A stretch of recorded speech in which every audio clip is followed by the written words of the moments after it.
For the fifth time in the last 6 seasons, Lexington and Ontario will meet to decide the district crown as these bitter cross-county rivals square off on a picturesque night here in the Clear Fork Valley. It's live and free boys tournament soccer kicking its way right into your smartphone, tablet, TV, or PC, and it's all on the way. Next.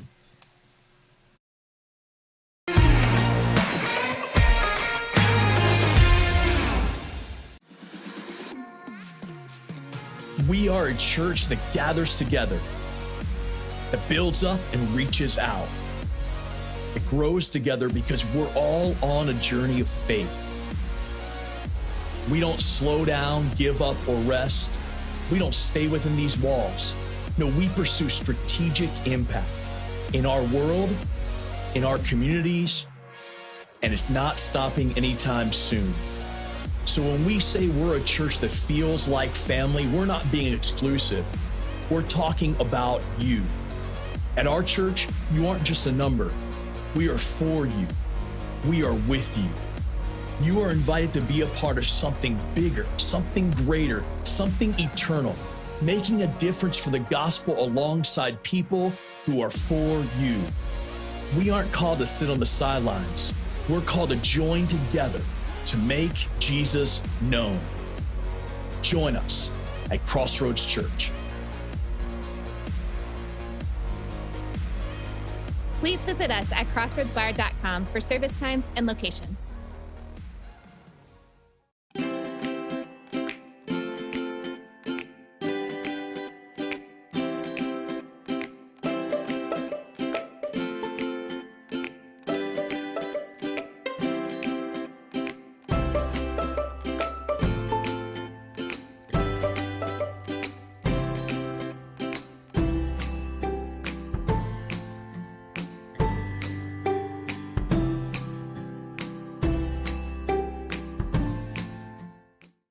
Are you looking for a solid career, job security, great pay, and rapid advancement?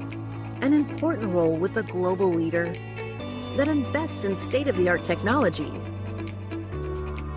develops world-class solutions, and is committed to a cleaner tomorrow?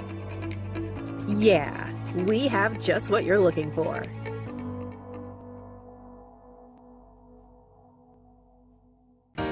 Welcome to Richland County's first artificial intelligence ATM. If you car dance to the song you're listening to now, I will give you $50. See, that's something an ATM can never do. Oh my gosh, are you serious? Oh, we're serious. Gosh, that's awesome. Thank you. Thank you. We hope your day is a little bit better today. Yes, thank you. Take a look at all the action from Friday Night Football right here in North Central Ohio with great analysis, highlights, coach interviews, and so much more every single Friday night right here on the OH Report.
Good evening, folks, and welcome into the Barrister title group pregame alongside Garret G-Man Parlett. I am Brian Skowronski. Perfect playing conditions tonight here in the Valley. It is sunny. It is beautiful. And G-Man, remind me if you feel like you've seen this movie before or feel like this is kind of a retread of a good book, but we've got Lexington and Ontario for the district crown again. It just feels like the world is in order. This is what we're accustomed to seeing. Yeah, Brian, this happens year in and year out. I mean, it seems like it's been since forever. We've seen a different district championship, but yet again, here we are, Pete Tim's squad and Chris McClellan's squad going at it once again here for the district championship. And Lexington, they've had their winning ways against Ontario, but I guess we'll have to see, Brian, if Ontario has some special sauce this season. We'll take a quick time out, and we're going to honor America with the playing of our national anthem, Star Spangled Banner.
So there's a nice look at the Ontario Warriors, and let's dive a little bit deeper into their season up to this point. They've won 8 of their last 10. Their only loss during that stretch, too, against Lima Shawnee, who's the number 5 team in Division II, considered a front-runner to win maybe the entire enchilada G, but this is a high-scoring offense complemented by a pretty exceptional D, too, I'd say. Yeah, they got a couple guys on this squad, and especially, the guy that, pops off the roster is obviously Gage Weaver. He's got a ton of goals so far this season. I believe he's got 37 of them. So Weaver and company, Brian, we've seen that, Zane Fulmer was the unsung hero against Norwalk where they knocked them off 3-2 in overtime. The first goal session, Zane Fulmer was able to somehow kick one in and knock Ontario into the district final against a familiar foe in the Lexington Minutemen. Yeah, I'm glad that you brought up Gage Weaver because that dude has been outrageous, just like these last couple of seasons since he made the move out of net, and he's now playing up in the attacking third. You talked about the 37 goals that he has. That's the tops in the area, and he's a good playmaker too. He'll find his teammates when he needs to. 12 assists as well, G. Yeah, he's a stud. I mean, they're going to look to him on offense, Brian. I mean, he's one of the biggest players here in the area, and he's the biggest player on this Ontario squad. If they want to continue to advance in postseason play, he showed out against Norwalk. He's going to have to show out tonight and play even better than he did against an even better Lexington squad. And speaking of Lexington, they are the kings of the district. I mean, they own this part of the season in the area so much that we saw their coach actually shuttled in, G-Man. Did you see Peter Tim riding in like he was like a queen in a parade float or something? Hey, Brian, when you got the, when you're winning championships and you're dominating your conference, you deserve the shuttle, and that's exactly what Pete Tim got here tonight when he arrived.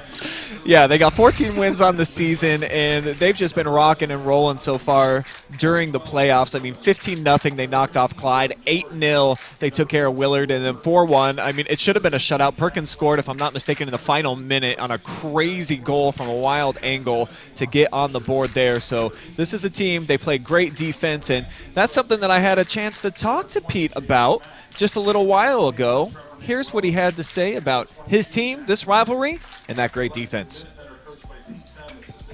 All right, guys, I'm down on the sideline now with Lexington head coach Peter Tim, and I got to tell you, man, I don't get dressed up in khakis and a button-up for just anybody. This is a special night. It's a special game. Tell me, in your eyes, why is this a special rivalry and matchup for the area? Oh, it's just, we're 6 miles apart. These guys all grown up together. They played together for a long time. Everybody knows each other, families and their friends and all that good stuff. And so, you come out and compete against each other and, the great games that we've had the last handful of years, and just it means something a little bit more when you're playing somebody that you know and that there's so much on the line. And so this great atmosphere, great games all around. So the backbones of your team always seem to be defense, and you've got another awesome unit on that back line again, a solid goalkeeper. Right. What about your mentality and what you're bringing to the equation for the boys do you think is leading to all these great defensive teams year in, year out? I don't know if it's because I played defense growing up, if that was my thing. And so I think we start there and just build out from there. And so because of that, we probably start with the goalie, focus on the defense, and just kind of go from there. And we always have that one or two special players up front that can kind of do some things. So that doesn't hurt the mix either. And so, very fortunate with the guys that I've had the last few years. So. Touch a little bit more on those special guys up top. Obviously, Sure. Perkins, very exciting player, and then Depperschmidt. I mean, one of the more dynamic guys that you probably ever had as a coach. Yeah, absolutely. I think Al's finally coming into his own. Not that he lived in the shadow of anybody, but he played with a lot of guys ahead of him that were very skilled and some great players in their own right. And so now that he's had the opportunity to kind of do it on his own, he's fully jumped into that role and has just had a great season, done a great job. So. All right, so appreciate Pete for giving us the time, and I mean this is his place. They won here a season ago against Ontario. Lexington seeking their 6th consecutive district title tonight, and I don't think that there's any comparison in around the area. I mean, this is the premier program, and look at them getting to work right away. This is Will Perkins, who Pete touched on, one of their dynamic playmakers, setting up Depperschmidt. And it'll be knocked out of play, but a corner kick already, and just like that, man, we're just 30 seconds into the match. Minutemen doing some big things, G. Yeah, Brian, and for Lexington, I mean, this is the gold standard of soccer here in the area. I mean, they're going to continue to do their dominance, Brian, and they have so. To get here, I mean, you outlined it there in the pregame. Their past couple matches, they've won a combined 27-1. So I think, underestimating this club in Lexington would be not the key to success for me. So Ontario's got to bring it tonight, and we'll see if they can. This one right into the hands of Abdelaziz, his first save of the match. Another look here on the replay, and I'm glad that you brought up the keys to the game, G-Man. Let's begin with those Minutemen, and tell me, how do they get it done here tonight and knock off Ontario yet again? Well, now, Brian, a lot of people have seen Fast and Furious. Oh, yeah. Unfortunately, I have not. But I do know that the movie's based on a lot of fast cars. So Alex Depperschmidt and Will Perkins are going to be your two main characters, Dom Toretto and Brian O'Connor. Brian, they're going to need, to get in gear, get the key in the ignition and get going. Those two guys are the fastest players on the field in Ontario. If they want any chance to, they got to stop those guys. And for Lexington, they got to get the ball in those guys' feet, actually. To quote the great Dom Toretto, ask any racer, any real racer, it doesn't matter if you win by an inch or a mile. Winning's winning. Lexington typically wins by a mile. It's not typically an inch, but that's what they do here at the round of districts. So I just think that they're too fast, too furious for Ontario, who's going to need to come up with a huge game. But guess what? History doesn't define your story. If you're the Warriors, that's got to be the talking point before tonight's contest is, hey, I know that our boys couldn't get it done against the big purple people eaters, but that doesn't mean that they're going to eat our sack lunch. It's our time, our year. Let's go for the upset. And I'll get to mine right after this corner, Brian, as Dylan George uncorks this one. But it'll be kicked out of there by Ontario. But my key, Brian, is slow and steady wins the race, right? Isn't that the saying? But I don't know if it is going to do so here tonight, Brian. Ontario, they're going to have to pick up the pace, and they got to be able to stay on top of guys like Alex Depperschmidt and Will Perkins. They have a chance to win this game. Big collision knocks down a Weaver. First foul of the match is going to go against Lexington, and they're not nervous about that play right there. As a matter of fact, I bet that's kind of by design to go ahead, and Gage Weaver's one of the bigger, stronger athletes on the field. Try to get to him a little bit. It's a kid that he's going to come flying in the box, so when you get your opportunities to get a little licking on him, have him pick himself up off the turf, Lexington, definitely a team that's willing to make that choice. And they've done that all season. They're a very physical team, Lexington is, and you got to, they don't have a lot of flaws, and they got the speed, they got the size, they got the physicality, and they got the goalkeeper. I mean, I'm trying to think of a hole, and I really can't at the moment.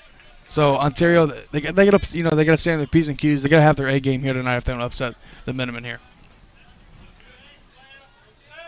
It's going to be Ontario throwing.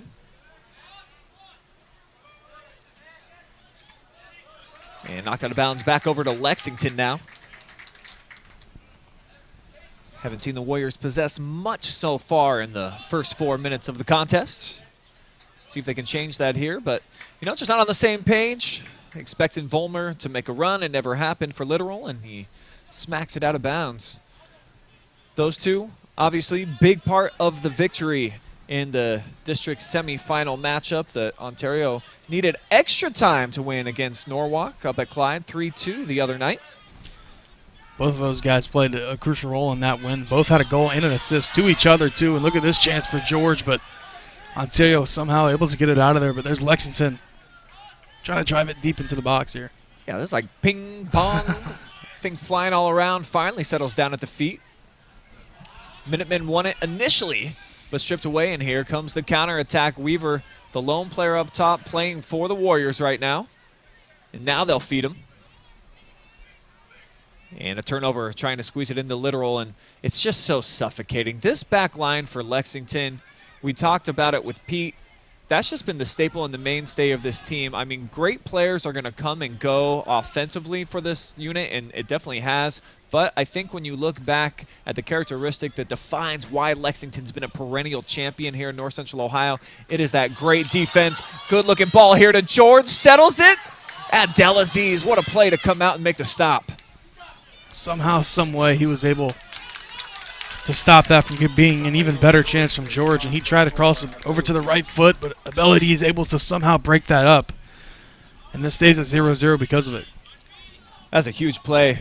Can't let Lexington come out and take command of the game just 5 minutes into the contest. So for the Warriors, keeping that clean sheet, the longer this can go on, definitely, I think, helps favor an upset in this match. Just got to get some building confidence, and you always know when you've got 19, you've got the biggest gun, the hugest weapon in the contest. You just got to be able to strike it up to them, and they've been trying so far here. Just haven't made it work just yet, but it's a long match, long way to go. Whistle going against Lex.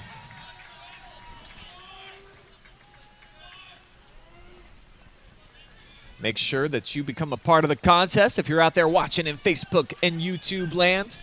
Gotta hear from you, the fans. My favorite is just to know, where are you watching from tonight? Get a lot of out-of-state visitors on the feed. Is that driving all the way into the hands of the keeper? Big shot there, and Stewart tested for the first time tonight. I don't think Stewart gets the credit he deserves either. Heck of a goalkeeper. They all talk about the defenders, but, Stewart, he's in the upwards of 80 saves so far this season, and that'll be called a foul. Looks like that's Will Perkins on the ground shaking up. I think he might bounce back up, and he will. He definitely got ripped down. You saw that clearly a foul on Fulmer, but one of my favorite things about Perkins, other than that side flip that he does after the goals, is that he really sells it, man. He is a theater major when he's out here on the field because it doesn't matter. Go ahead, get the whistle from the referee, and then he pops up, and he's usually fine. It's very rare that Will's down and writhing in pain, that it's real pain. Just trying to get that whistle. Just a lot of bodies all packed in right now outside the 18 for Ontario. You can tell that they're going to make this a defensive battle, try to keep it at zeros for as long as they can, as Weaver checking back into the picture, and he's got the theft. But if he's the guy up top, well, where do you go with the ball? You got to wait for your friends to try to catch up. So that's going to be the problem in the journey that they're going to have to take for the Warriors to get it done here tonight is who's going to be able to step in and help out on the wing for Ontario. I mean, we saw that they were really crispy with their passes against Norwalk, G. They controlled a lot of the pace of the game. A little bit different animal when you're going against the purple and gold. Yeah, and they have to have guys step up that, so far, maybe had a struggling tournament or a struggling season. They need everybody on the same page tonight. They need everybody to, to bring their A game here tonight and to be able to upset Lexington. And Lexington, too, they can't have any lapses because this Ontario team can get something done, and there's a shot, but that'll be saved by Stewart. That off the right foot of Fulmer, timed it up well and actually put it in a pretty good spot. Just from 22 yards away, no problem for the keeper, Stewart. Having an excellent junior season, as you mentioned, and typically that's also been a mainstay of the defense. You can't have a really strong D without having a solid keeper. And the Minutemen just keep producing them year after year. We saw Weaver last year and the year before that when he was able to bring the equation, and so many guys coming before him during Peter Tem's run. 11 years strong, and basically every season they are at least getting to this point, winning 8 of the last 9 district championships. I think that you can say that this is an area dynasty, G. Yeah, I'm trying to think of something that compares to it, and it's hard too. But you know, they don't rebuild; they retool, and that's exactly what makes a great, elite, program. And especially here in boys soccer, Lexington. When you think of boys soccer in Richland County, I think Lexington is by far the first team and first program you think of, and that's exactly what Pete Tim has instilled here. And since he's been here, I mean, he's had his winning ways. I think the only other comparison you can make is Ontario ladies soccer. They're in the district finals for the 14th straight year on Saturday. They've ran into obviously some tough competition, haven't had quite the same success in terms of getting to regionals and state Final Fours over the last 5-6 seasons that Lexington has, but that might change this season. Exciting team. You might want to tune in live and free, 2 o'clock on Saturday. Exact same matchup, Lexington versus Ontario for that district crown. Warriors holding their own here defensively in the early going of the match. Been impressed with them. Hasn't been a lot of lanes, and as quality of a player as Depperschmidt and certainly Perkins are, against this defensive unit that needs to be lauded as well for Ontario, haven't been able to crack the code just yet. And Ontario's going to bring, their best game here defensively. They're going to make, other guys in Depperschmidt and Perkins be able to beat them. So kind of the same spew that we said about Ontario, Brian, is that other guys have to step up. Some guys that have kind of relied on Depperschmidt and Perkins to go in there and get the offense going. They're going to step up and be able to help those guys out because they're not going to have easy lanes here tonight. Ontario's a very tough team too. So, they have their own right of winning ways. So we'll see if Ontario can hang tough here, keep it a defensive game, and then maybe get a goal late. For the Warriors, obviously, great program. They just keep running into the buzzsaw. Very similar, as we were just talking about the Ontario girls. They just kept hitting Madison in the district finals, lost to them 5 consecutive years. Lady Rams, of course, knocked out by Lexington, so they won't have to struggle with them this season. But for Ontario, this is the hump right here. This is like those bad boy Pistons for Jordan and the guys back in the day, or same Detroit team for LeBron when he was with the Cavs. Just a squad that seemingly always in the way, that you can't get around. And for Ontario, it has been Lexington. They were able to beat them back in 2017. That was the last time. Big shot over top.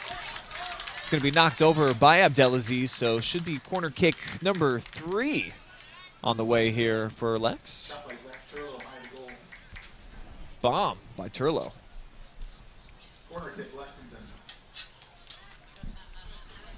So 3 shots by Lex, all on target so far, but 3 saves by Omar. And that's going to be headed out of there by Carter Weaver. Does a nice job of filling a lot of gaps defensively for the Warriors. Such a strong defensive presence. Also can get involved offensively at times when they need him to. Deep throw in for Will. Not a great one, as it's off target and pinged out of bounds. Maybe. Actually, it's going to be kept in here by Lex. Going to work it around here now with Lamp. Trying to thread the needle to George. Just have not been able to find Depperschmidt in the middle of the field yet so far in the first 13 minutes. It's been about as quiet as I've seen Alex in a match so far, but plenty of time still to go. It's been tough for really either side to get anything to go offensively. Lexington's been a little bit better. Ontario has been able to possess it, but here's a great chance. But Weaver will get it knocked away from him, their best scorer for the Warriors. And when Ontario's been able to get it down in the attacking third, they've been faint memories because they're not lasting very long, as Lexington going to go to their bench. We'll get our first look at Iriam Sanchez. Going to spell out George, who's been doing a lot of work up top and hanging out, talking to Coach Peter on the sideline, getting some instruction. One of the best in the biz. 11th season now for Pete. And here's a trivia question for you, G. All the years that Lexington and Ontario have been playing, they meet in the postseason a lot too. How many times has Ontario been able to defeat Coach Tem in 11 seasons, do you think? Well, you just said a couple seconds ago that they won in 2017. So that's one. And you said that, and I know that I believe Tim has won the district, or has either won or been here 8 of the last Won 8 of the last 9. Crazy. I'll let you marinate on that. Yeah.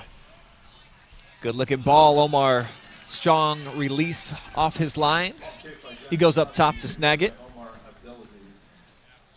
And make sure, real quick, if you're watching on YouTube, be sure to participate in our poll of who you think is going to win tonight's match. And we are going to check the numbers at the break, and we'll give you our fan poll. We'll see how many of you know what you're talking about. Still 0-0, 15 minutes in. Go ahead, G. Now, Brian, you said the last, how many years? Or just all time? Yeah, so they meet in the regular season every year, of Right. course, so that's at least one meeting. So bare minimum, there's been 11, and now we know that they've met in 5 of 6 meetings in the postseason, and they've met before that too. So we're talking, I think, like 17, 18 matches. Coach Peter versus Ontario. Well, I know the last couple of years it's been predominantly dominated from Lexington, and you said they won once in 2017. I'm gonna go 5. Sounds like way too many. Really? Under Because that? it is. Lexington has only lost in the Peter Tem era once in the postseason in 2017, and then once in the regular season. I was gonna say 3, so I haven't even been closer. But I was like, that's a bit low. Now, to be fair, we haven't talked much about Chris McLenithan and what he's been able to do with this Ontario program, who was not known for boys soccer, really, until he kind of took control. And now over the last 7, 8 seasons, this team starting to at least play in the district finals. They haven't broke through but once, as that one sails a bit wide off the left foot of James Stewart. But they're at least now a competitive team that you would certainly eyeball as one of the top units in North Central Ohio, and get a lot of votes also for the state rankings in Division II year in, year out now. So both of these coaches definitely deserve a big applause for what they've been able to do. Peter's been a lot more successful, but Coach Chris took over a program that wasn't really known for boys soccer until now.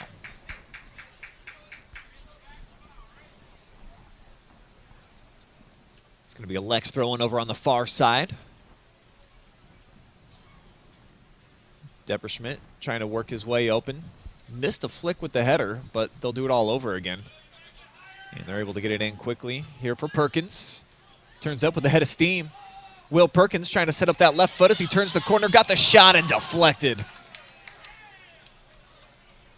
Nice play there by Carter Weaver. If not, that was heading back post. Check this out on the Sutton Bank replay.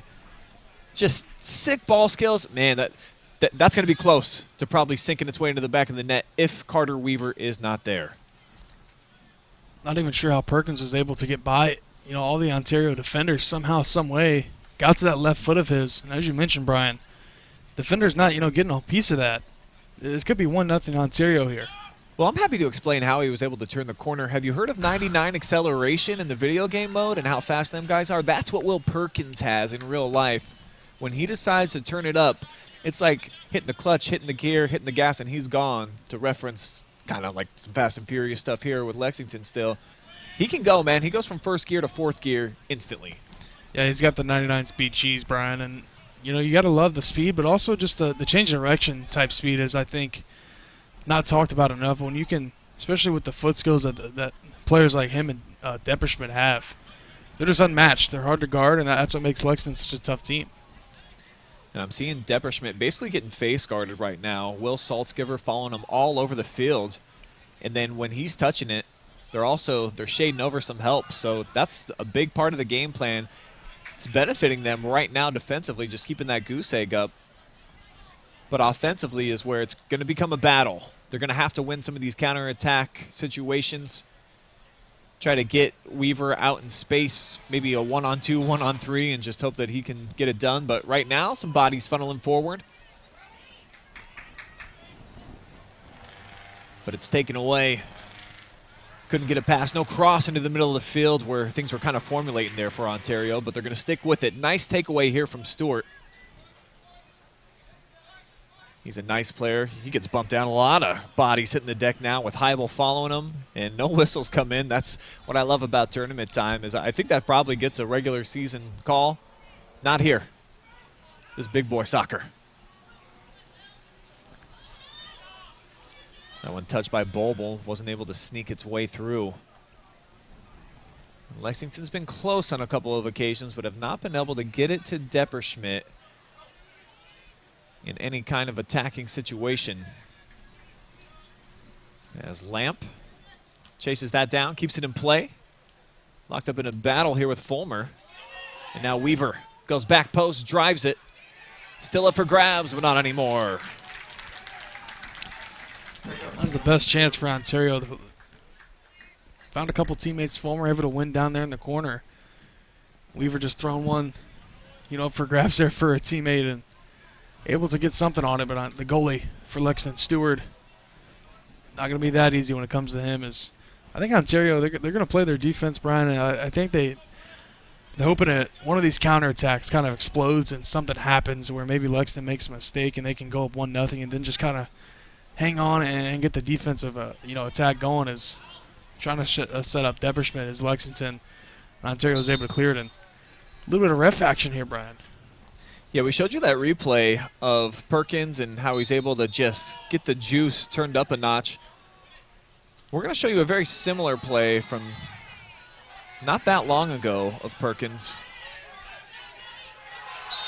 Boom. That ended up being the goal of the week for us on Jesse Ryder's Soccer Locker, and one of the coolest celebrations in the game. And there's old Willie getting banged up. We'll see how that happened. But like I said, I mean, he sells it better than anybody in the business. I know that he's kind of slight in frame, and obviously the contact's going to make him, go flying a little bit more than some of your standard guys, but he definitely took some theater production. I dig it.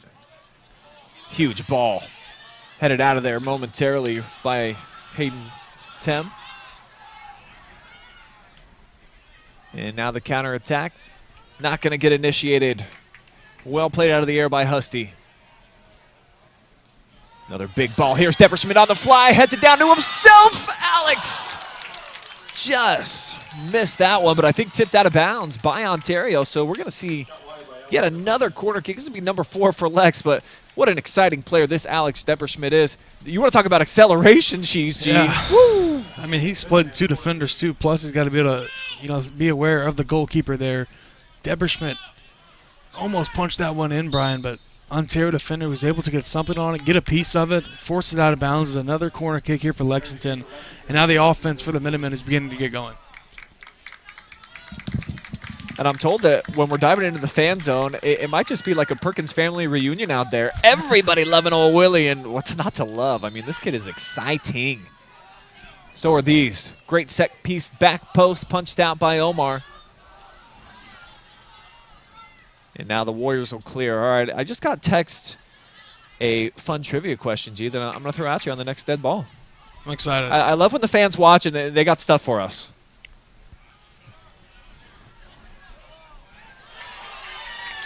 A lot of collision, big contact, and now a whistle does come in. And down in a little bit of pain there, literal. So here's one for you, G-Man. The first time that Ontario ever beat Lexington in boys soccer, what was the year? And who had the lone goal in that game? I guess it ended 1-0. Well, of all time, the first time Ontario beat Lexington? Yeah, and Greg, you're going to have to text me the answer of who scored that goal. Oh, I see who it is. Oh, I kind of gave it away. All right. So I have my answer. Okay. Is it Greg? Dang it. Dang it, I misread the message. All right. So, yeah, just a fun fact for you.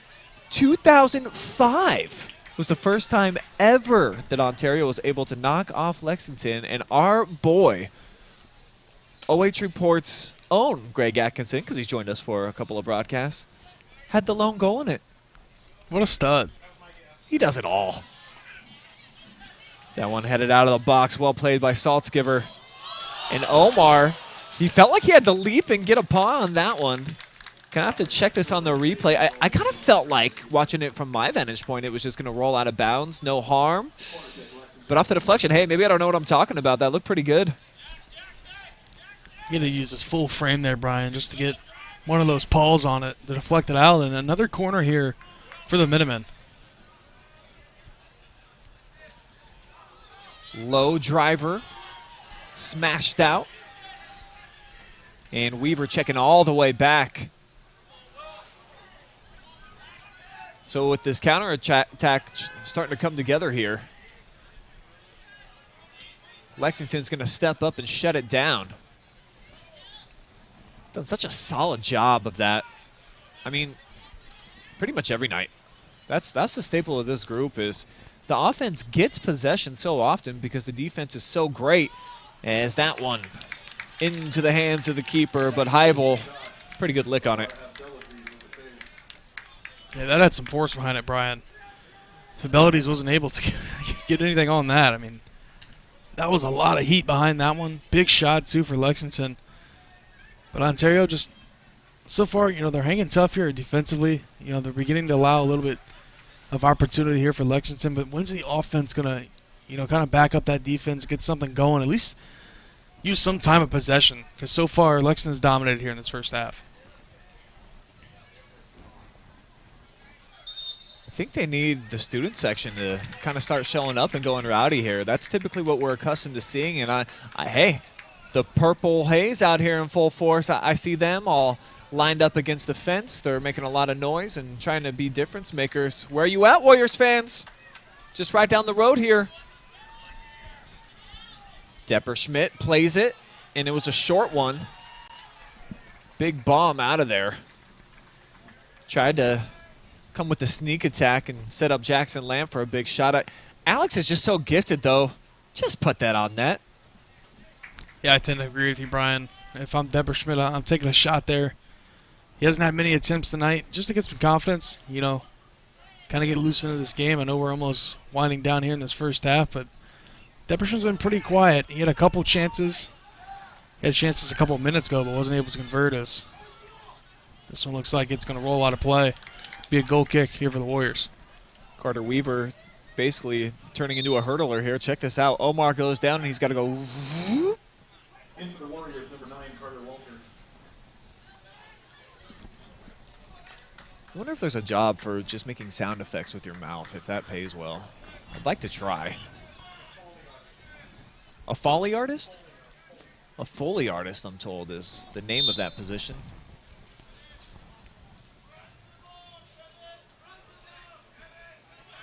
Minutemen win that one out of the sky.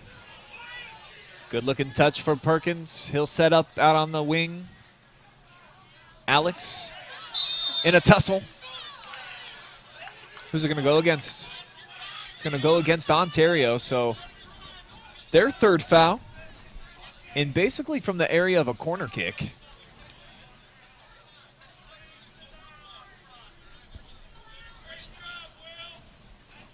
Depperschmidt gonna tee it up here.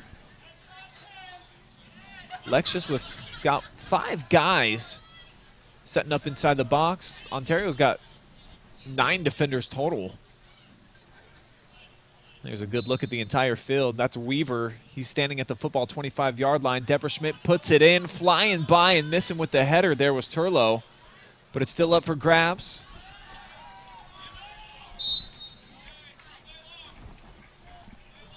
But a handball here.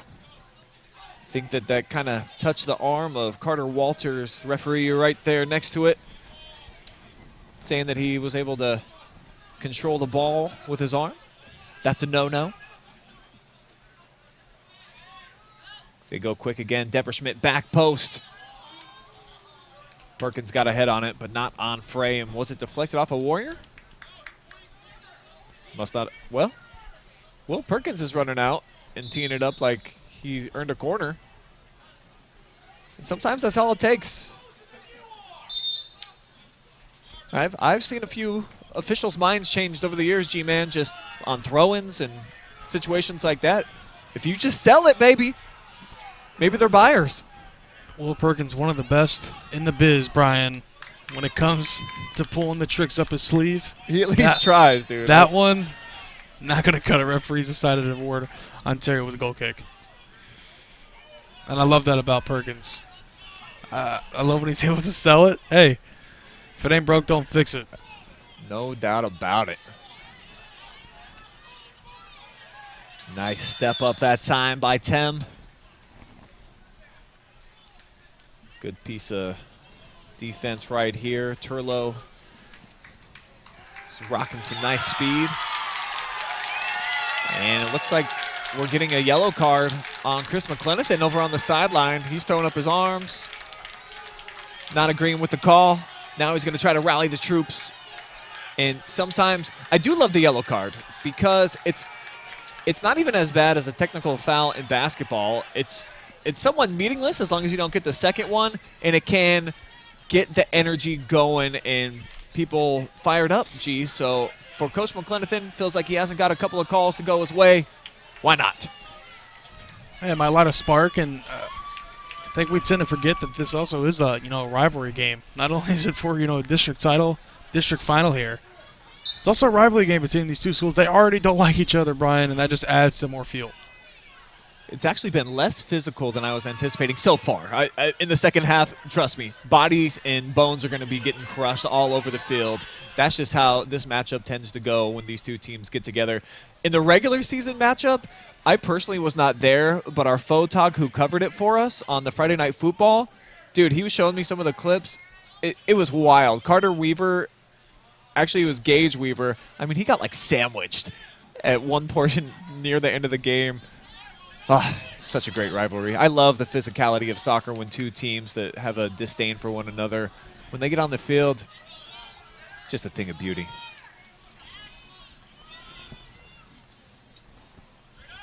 How many consecutive volleys we just had. That was like 5 headers. A lot of skill displayed. Could imagine going up there, Brian, and using my head as an object to be able to, I don't know, I just feel like it's not I feel like it's kind of painful. I've never done it before. So you played soccer, didn't you, Brian?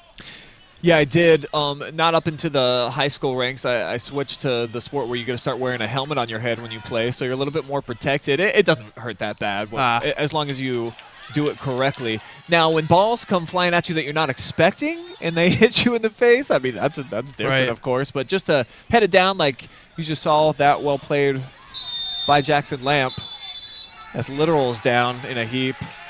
We talked about the physicality, Brian. And hey, both fan bases now, like it's starting to get loud here. Yeah, you can feel the intensity picked up, and Chris McClenathan, after that yellow card he got, it's kind of lit a fire on our Ontario. They're able to use some physicality, but that one going against the Minutemen. Oh, and this is what's at stake here tonight, G-Man. Check it out, a district championship trophy, and they put that in the cabinet at the school, whoever wins it, and it stays there forever. That's the awesome thing about winning big-time games and championships like this. Everyone gets awarded a medal. It's an awesome time of year. I think the round of districts is probably my favorite because the matchups are still local teams that you're familiar with. Once you start getting to the regionals, of course, you start having competitions with teams from outside of your area. So playing for these championships, I mean, they're not as big time, of course, as regionals or states, but they sometimes carry a little bit more meaning, more bragging rights, certainly. And how much would it mean for one of these schools to, put this back in the trophy case, and everybody's going to remember your name, in the halls when they read off that 2022 soccer team that won a district title. So there's a lot at stake here tonight. Rivalry game, district final is this one. Just barely, literal wasn't able to get anything on it. Oh, I thought Brandon was going to get a head or a body, something, and knock it down. Check out Stewart spinning away from the contact. Good stuff right there from the keeper. And I feel like the momentum is on Ontario's side here, Brian. Correct me if I'm wrong, but that McClenathan maybe card maybe did work in their favor here as this one will go back to abilities to roll it out. Yeah, I told you I'm a proponent of it. As long as you can now for the rest of the game not fly off the handle. Don't say nothing too crazy to the referee. Don't get yourself kicked out here, Chris, but I definitely I think it fired up the troops.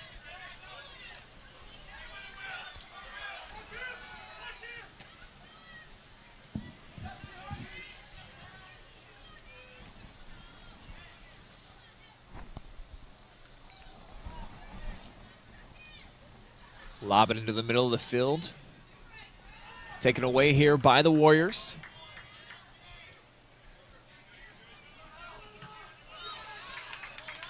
And off the deflection, it'll go back into the hands of Ontario.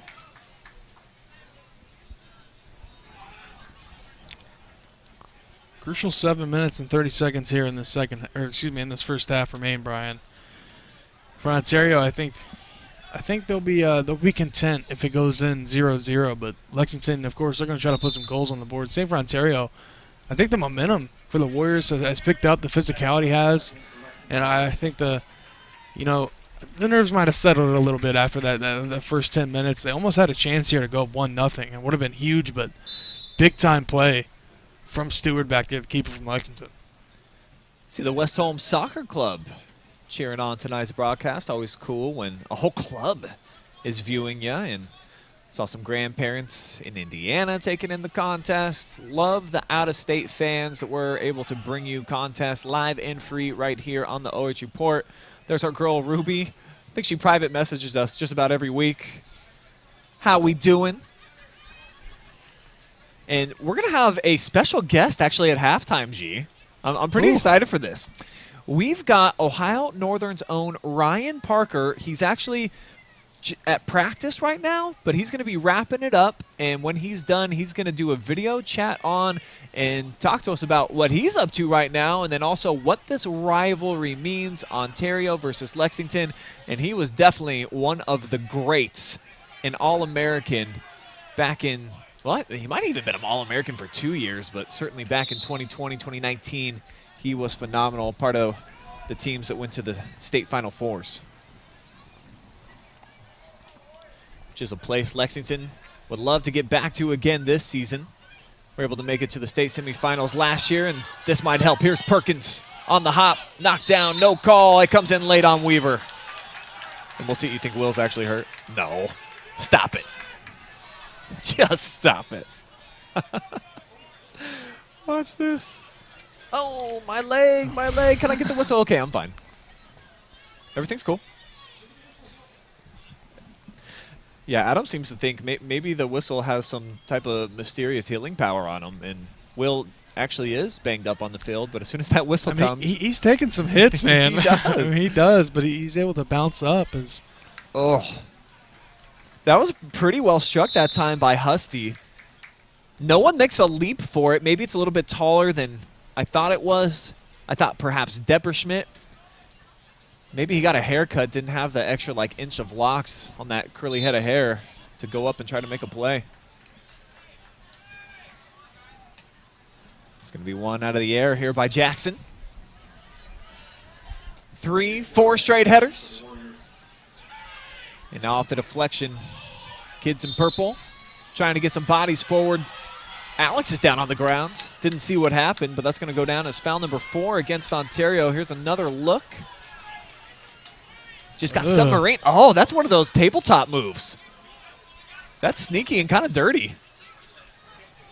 Jeez, that's James Stewart. That really did that look like, I mean, you know what I'm talking about, G. Yeah. Like back in high school where you get behind your friend on all fours and have someone push you over. That's exactly what that looked like, just minus the push.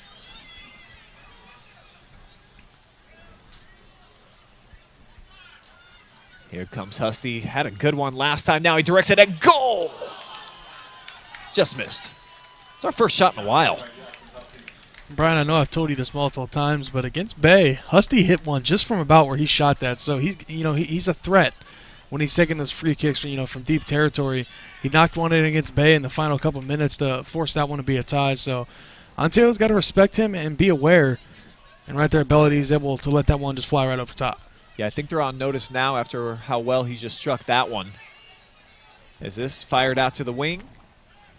And this is what I love so much about Lexington is that a lot of defenses, when that pressure's coming up on you, they'll panic. They'll just knock it out of bounds. Hey, just let's live to fight another possession. Give them the throw-in. This is a nice charge. Kind of ends here, though, for Walters. But for the Minutemen, typically, they never swat it out of bounds. They'll just keep it in. They get it to their teammates, and then it funnels right through the midfielders into the offensive attack. Another one of the many reasons why they're top team in North Central Ohio.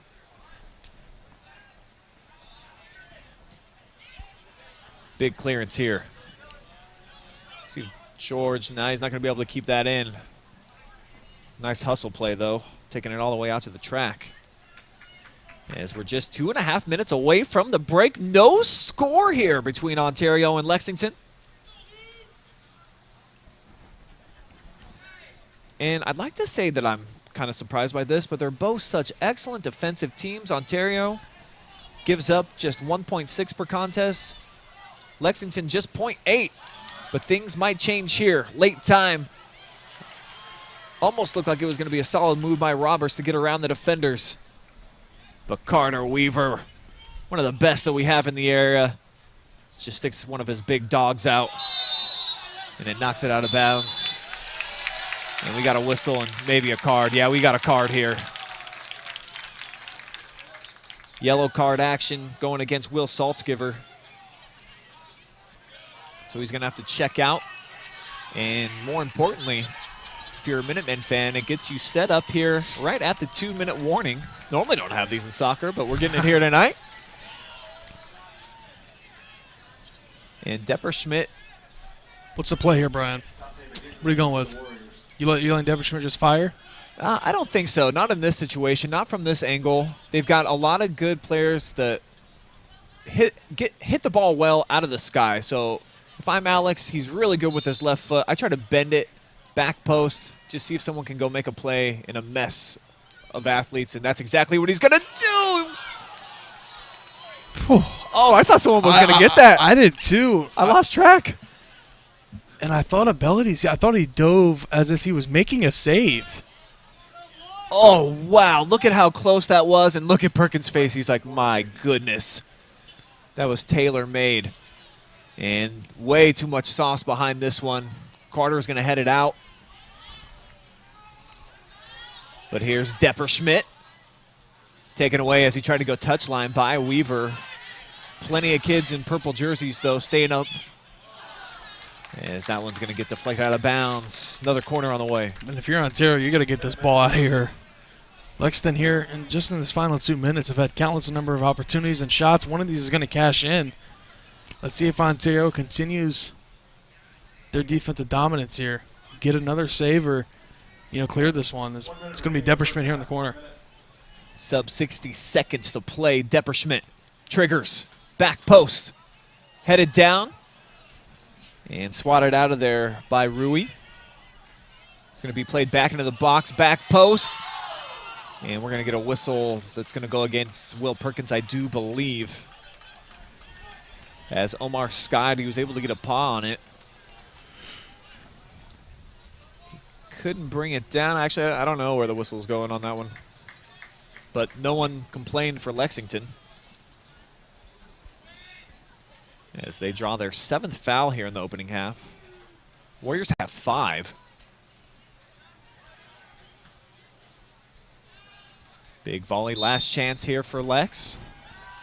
But Depperschmidt, a jersey tug, ends the threat. 7, 6, 5, 4, 3. And we are going to be heading into our Barrister title group halftime.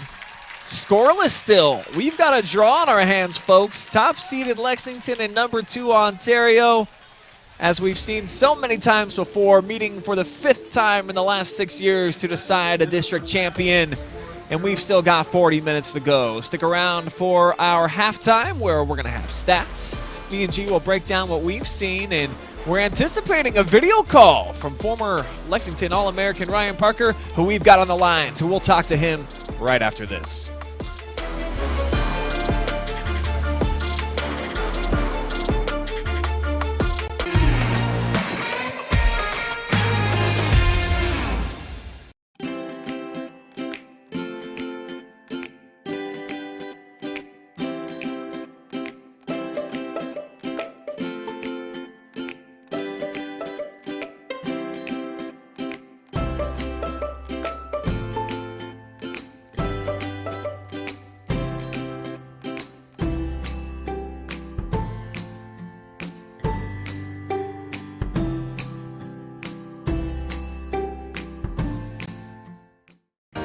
Welcome to Richland County's first artificial intelligence ATM. And if you car dance to the song you're listening to now, I will give you $50. See, that's something an ATM can never do. Oh my gosh, are you serious?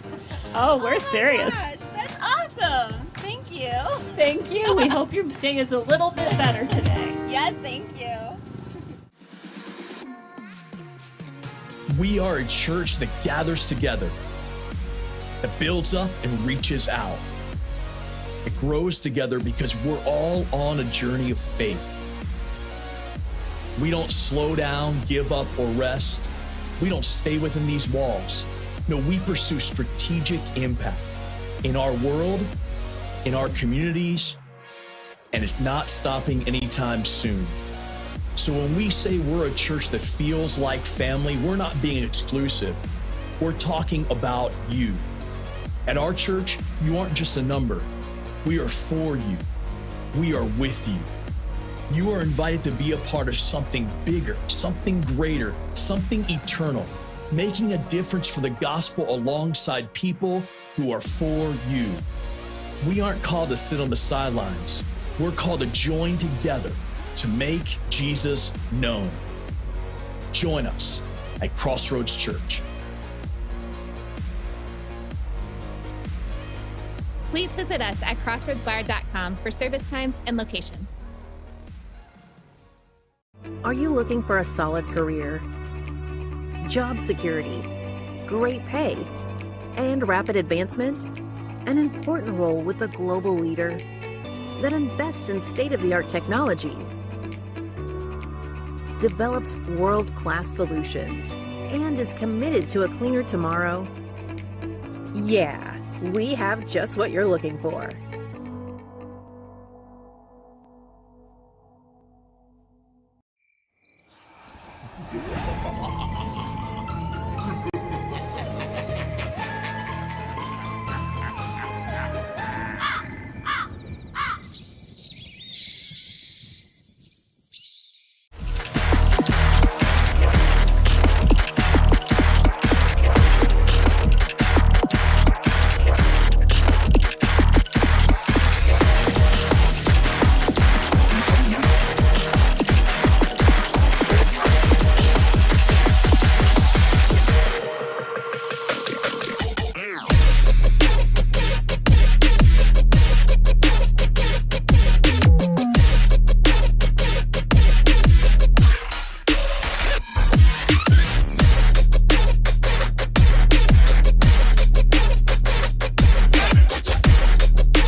Welcome back to the Barrister Title Group halftime, where we are in a scoreless draw right now. Lexington and Ontario 0-0 here at the break. And we've got a guy that knows a whole lot about the rivalry joining us right now from Ohio Northern University. Let's welcome in Ryan Parker via the video chat.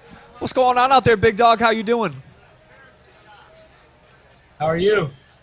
Hey, everything's good out here. We got a nice night down in the Clear Fork Valley, and wanted to get your opinion on this game right here, Ontario versus Lexington. What does it really mean within Richland County? I know you guys have dominated, so you probably have a lot of good feelings toward the matchup, but how much different is this game versus any other? I do have a lot of feelings towards this matchup, obviously. Besides my one junior year when Madison was dropped down to Division II, we played Ontario year in and year out in the district final. I think this is the first time in quite a couple years that it's been 0-0 at halftime. And I would say this has probably been more of a midfield and the defensive battle, obviously. I mean, there hasn't been too many crazy shots, like too many crazy opportunities, especially except for that one right there at the end of the half for Lexington. But, I mean, just going forward, Alex Depperschmidt, he's got to get in the game a bit more, which he knows that I mean that out of love. He's always been a brother of mine, and he just needs to get more going forward. And when he creates plays, others start to grow up and play well with him as well. Like Will Perkins and Luke Roberts will jump in there. And Terrence does perfectly fine in the back line, holding everything down. And same for Ontario. Gage Weaver, he just needs to get in the play more, get more shots, and he'll create more plays for his team as well. And I think whoever nets the first one's coming home with this one today. Yeah, I think you could be right in a game like this. Any score, of course, so critical. And for you, Ryan, you were a part of, I think arguably you could say, the best team in program history, that state Final Four run that you had back in 2019. To see your guys continue to keep up the pace and the standard kind of that you helped set, making the regional final the year after that, and then going back to state Final Four, how cool is it to see Lexington soccer becoming a premier powerhouse for the entire Buckeye State? It's definitely something special. It's definitely always something special to be a part of as well.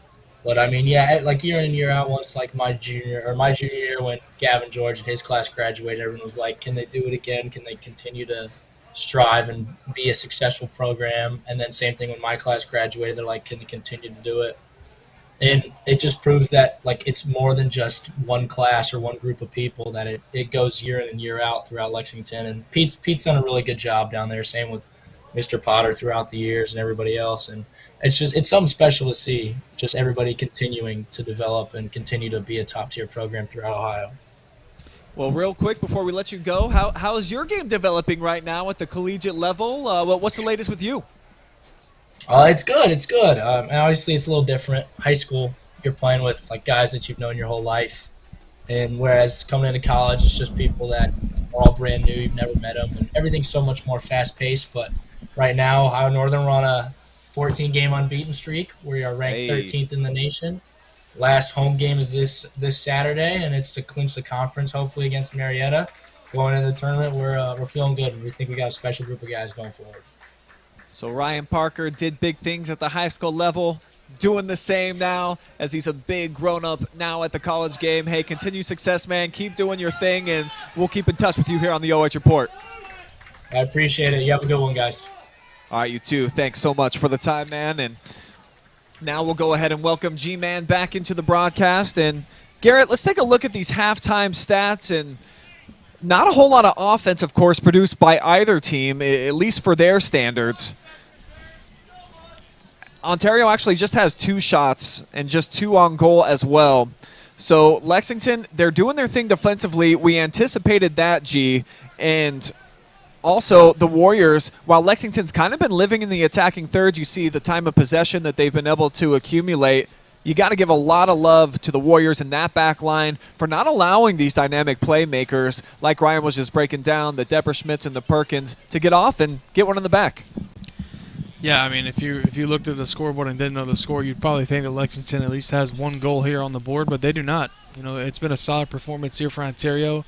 And, of course, the goalkeeper, Bellides, he's got 5 saves so far here tonight, 5 in that first half. And For Ontario, I mean, I think you got to be pretty content with how you played in the first half. I mean, Lexington's going to get theirs. You got to limit their chances. And how are they going to respond on the offensive end in the second half? Because obviously you can't win without scoring a goal. So the offense has to come from somewhere for the Warriors. We're going to see what they're made of here in the second half for Lexington.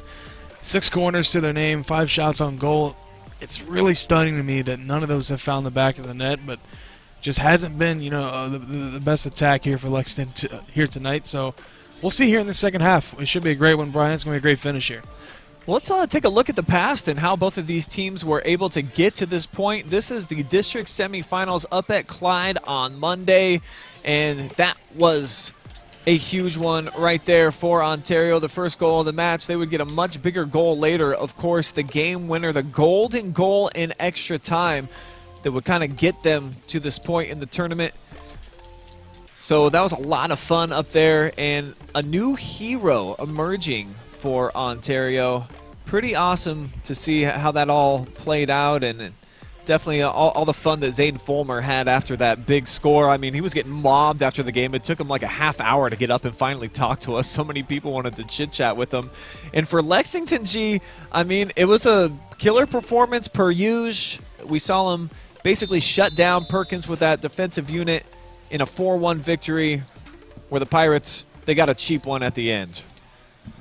And they did it with their playmakers, the Depperschmidts, the Perkins, Dylan George had a good night. Just the entire team, they did what they did, and that's why they're here, Brian. And so far in that first half, they were limited in their chances, but they still had great shots. They had 5 on goal. They had 6 corners, and none of them able to find the back of the net, and some of them, too, were just a bit unlucky, to go well with a great defense from Abelides and the Ontario D. So we'll see how the Ontario offense is able to get going, because you're going to have to get a goal here on the board if they're going to win this one. Want to give a quick shout-out to all of our awesome sponsors that help bring you tonight's broadcast live and free, including the Barrister Title Company. Title insurance doesn't have to be a puzzle. Welcome to your Barrister Title Group. Just an awesome group of guys out there. Lacey Construction, kitchens, baths, roofing, siding, and Ashland.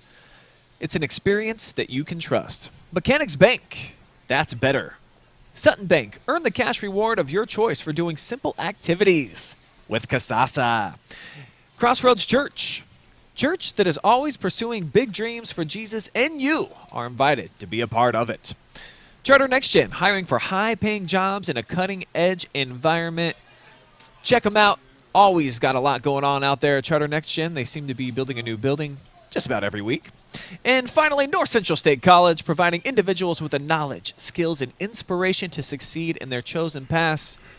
I myself am a North Central State grad. G-Man, you were one of my students there too, so we know a thing about the education that they provide out there. Pretty good.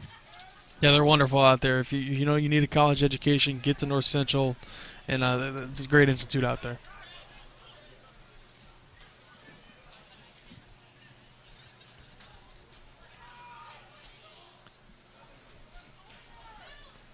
Off the deflection, backtracking here is Depperschmidt. Wasn't able to win possession. Perkins will. Can't turn the corner, though. Fulmer, nice job there. Good-looking turn towards the middle as well. And I bet this kid got to be brimming with confidence. He had to have been received at school the last couple of days. Yeah. I mean, just like a star. And the star needs to step up tonight here too, Brian. And they're going to need him and, others, of course. But, kind of the unsung hero. Let's see if he's able to use some of that, that juice from the other night to continue Ontario's success.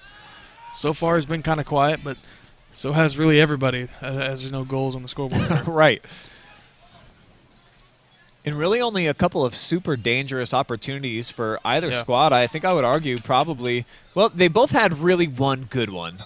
Perkins with that header that he just could not get down and get into the net where the keeper Abdelaziz was pulled out.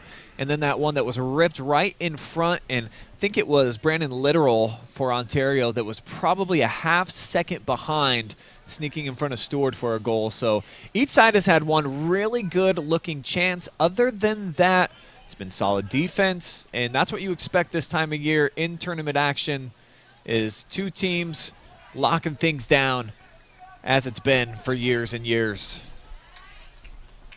Lexington, though, have been the Kings.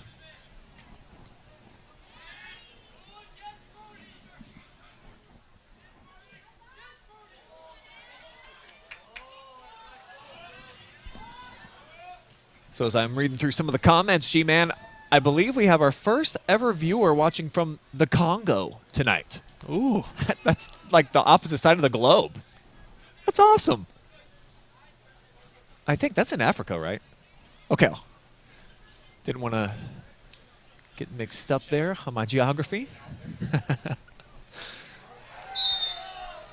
Get our first foul here of the second half.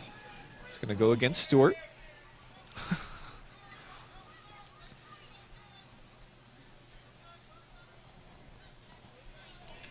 Here's a replay from the first half, just some of the scoring opportunities that we had. Nobody able to cash in, so we're still sitting on some goose eggs and looking for some offense to come from somewhere. Definitely this kid always dangerous off the free kicks, but this one's headed through the uprights, and that's twice now. That's been the case for Jackson Husty. Got to be able to try to keep those down. Easier said than done. I'm not sure if he was just trying to load up here and maybe catch the keeper off guard, but a bit deep there, and one sails over top of the goal on abilities. Good looking header just to keep that down, and now it might lead to Fulmer getting across. He's going to break touchline, sends it low, knocked out of there, but right back to him off the flick. Minutemen get it out of harm's way. And what's another such impressive thing about them, they dropped everybody back. They had 11 guys defending their G-man. Look at how quickly they now have 4 bodies forward. Their counterattack, it ignites almost instantly. It's like pouring gasoline on a fire. I think anybody will, just begin to run out of their shoes, Brian, as soon as you hear Pete yelling, get up, get up, get up. As this will be a foul. That's going to be more than that. That's going to be a yellow card, and that's the second yellow card on Saltzgiver. I believe he's done.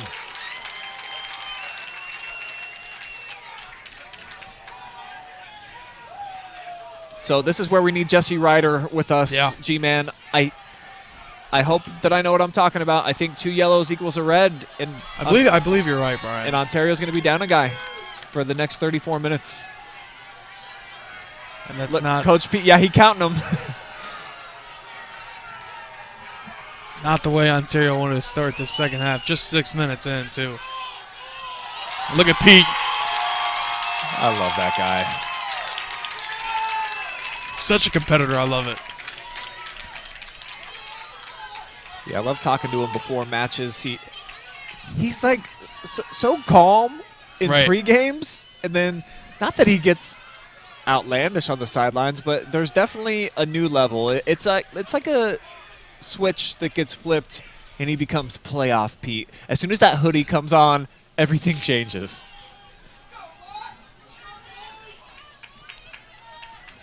So now, what a game changer. Yeah. Yeah, Ontario, they're going to have to play with 10 the rest of the way. I can confirm. So for Lexington, this is absolutely massive because while the Warriors have been playing with just basically Gage Weaver up top, now he's going to be even more on an island. Not the recipe they want to start the second half against the Lexington team is this one booted away. And a quick whistle against Lex, so free kick followed up by another one. Let's see here, just think a little push in the back there before Roberts was able to elevate.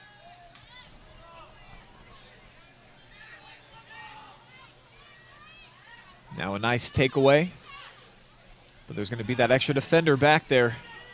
Literal takes a tumble, and that's shifted forward. Here's Perkins out on the wing. Blows by his defender, and he gets drugged down.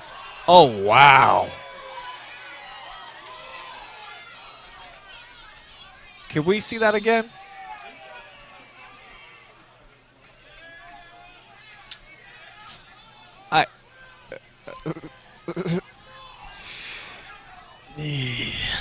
I'm far away. I'm just watching the video replay. I'm going to give that concession, but definitely looked like Boble put a lot of his weight on the back of Will there. But maybe it's one of those don't cry wolf type of thing. Perkins has fallen down so many times. It's tough to make that call in the box. I understand it. It's such a game-changing thing. We got it zoomed in here. I'd go 60-40, leaning towards probably take your whistle out. But, hey, that's why there's that 40%, right? I think you tend to agree. Yeah, I think it was a bit excessive, but hey, Brian, they know the game way more than me, so I'll tip my cap to the referees here. Another good look at Pete. Bet he had a nice, cordial conversation with the referee after not receiving that whistle.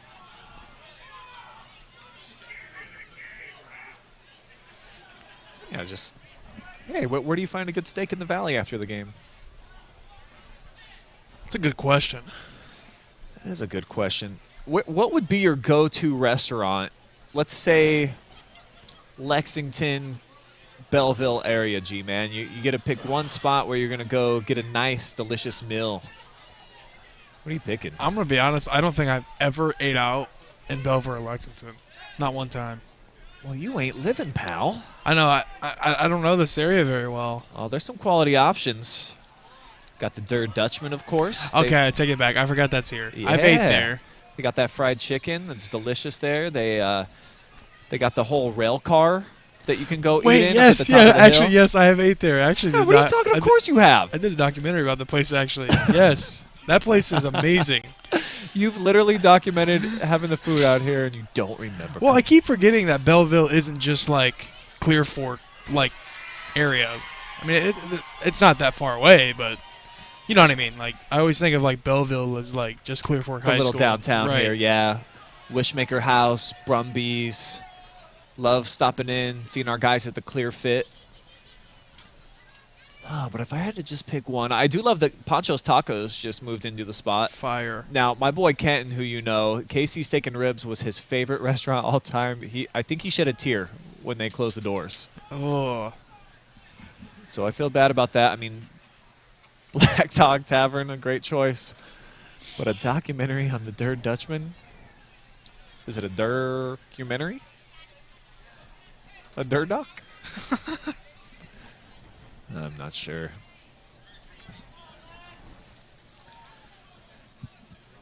I guess we just won't make a choice. There's not actually a lot of places to eat in Lexington, though. Lex people know that. I mean, Buck's Bar and Grill. They got the Happy House. Oh, I do love Tito's. You know what? Gosh, that place is so good. Didn't you come out there for my birthday? Yeah, I was there. Yeah, that place is legit. So shout out Dan Liu and the guys down there. I love that fusion. Good stuff. I might pick there. Yeah, my friend's family actually just sold Buck's Bar and Grill, so the sleek's out from under that thing. I just saw, actually, Lisa just posted on her official Facebook how you can have what your occupation is. It just said retired from restaurant business. I kind of liked that. All right, let's get back to soccer here. So now I'm starting to think about dinner. Yeah. And G-Man has only had a bag of Skittles today, so I'm sure it's not very appetizing for you to hear about all these delicious spots either. As Adam pulls out his bag of gummy worms. Typical. Standard. And I'm guessing for real, like if you could test body mass index for Adam, how much of the actual surface of his human being is made out of gummy worms, doesn't have to be at least 35% at least. I've never seen him eat anything else. That and coffee. That's it. The only time I've ever seen Adam eat anything different is when we get like Chipotle at our meetings.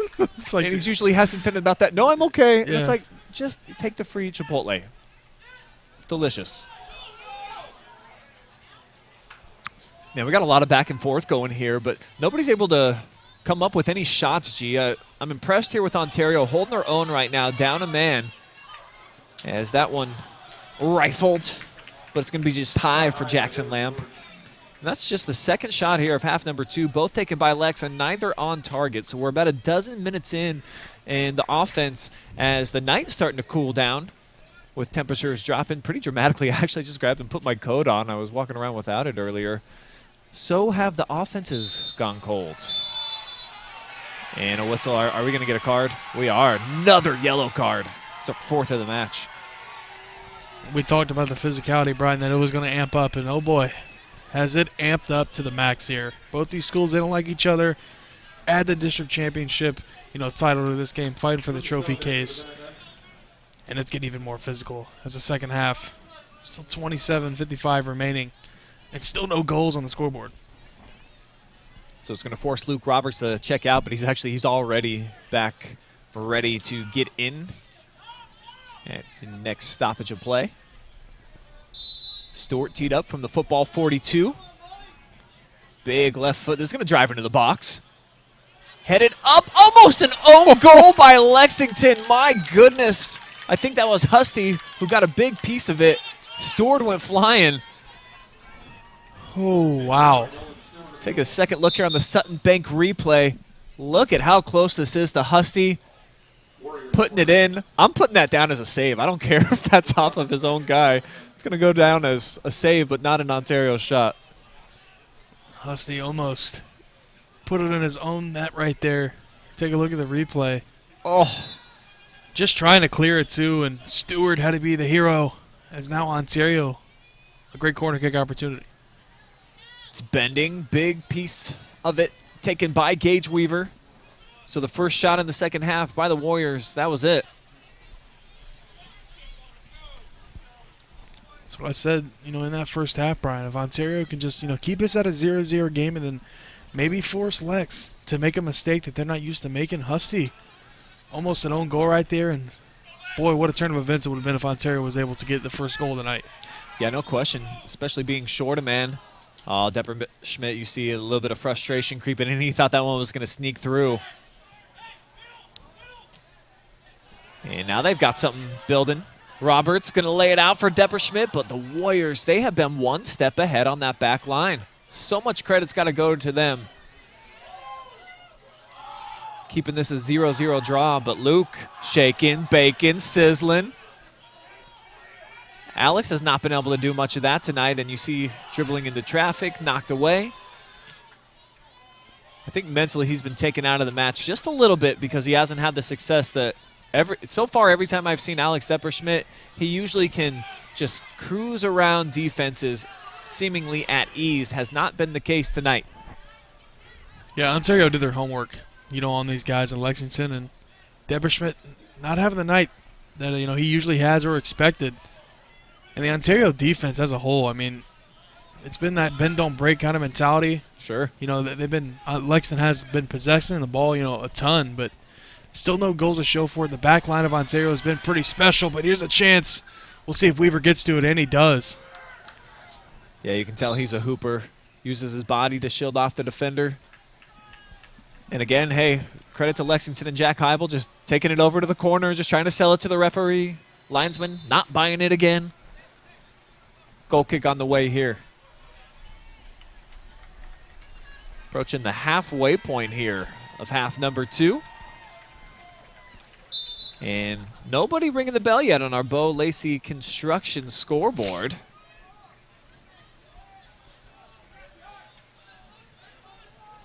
It's been a fun match. I think we're going to be in for one heck of a finish here.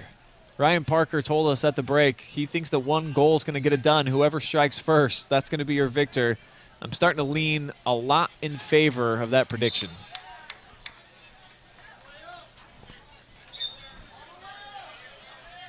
Yeah, that ball never travels in the field of play, so they're going to let Brody Eric come all the way into enemy territory here.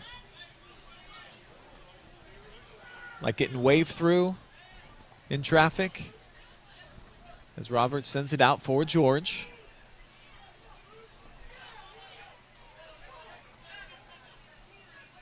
Now it trickles out. Big ball. Headed out. And it's going to be a corner kick. First one here of the second half for either side. Lex had 6 of them in the opening half. Didn't convert any.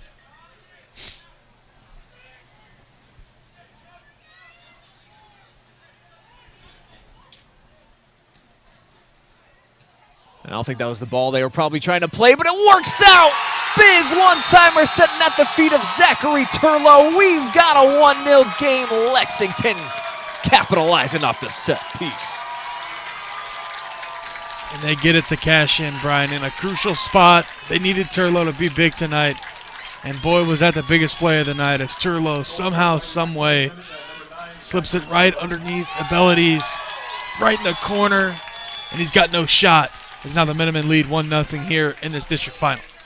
Just a couple of deflections, and it comes right back to Papa, sets at the feet there of Turlow. And you see the purple haze, loving life. One more look, check that out. Clink, clink, clink. Bonus points.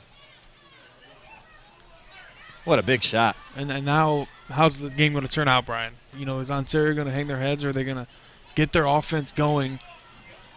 I know they're playing down a man, so they already got the odds stacked against them, Brian, but don't want to let, Lexington pull away with this game. Ontario's been fighting in this game. They've been hanging tough against this Lexington club. Just got to get the offense going. Let's see if they can do so. Well, Purple Haze think that they're already rocking the baby to bed, 23 minutes before it's supposed to be nap time. They're counting the Warriors out. I don't think they're going to do the same, the kids in the white uniforms.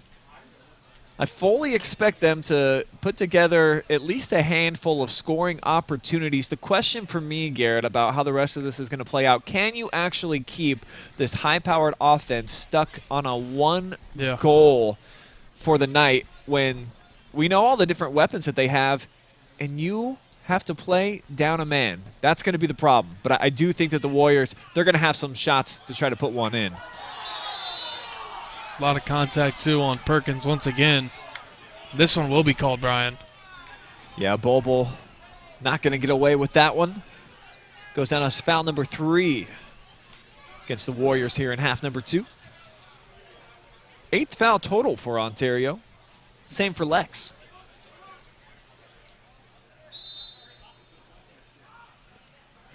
Yeah, totally different than the Ontario match last night. We had no fouls, G-Man, in that girls' game. The Ontario-Perkins game. I think that's the first one that I've been a part of. Did we get another yellow card? I missed something. I think Brandon Literal just got shuttled off.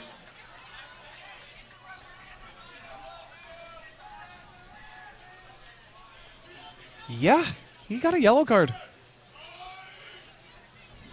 So that's 4 yellow cards now for Ontario. 2 of those, of course, against Will Saltzgiver, who's done for the night. So if you're just joining us, Warriors trailing 1-0. Turlow just scored maybe a minute and a half ago. And the Warriors down a player. Big ball. It's knocked down. And eventually handled by Omar.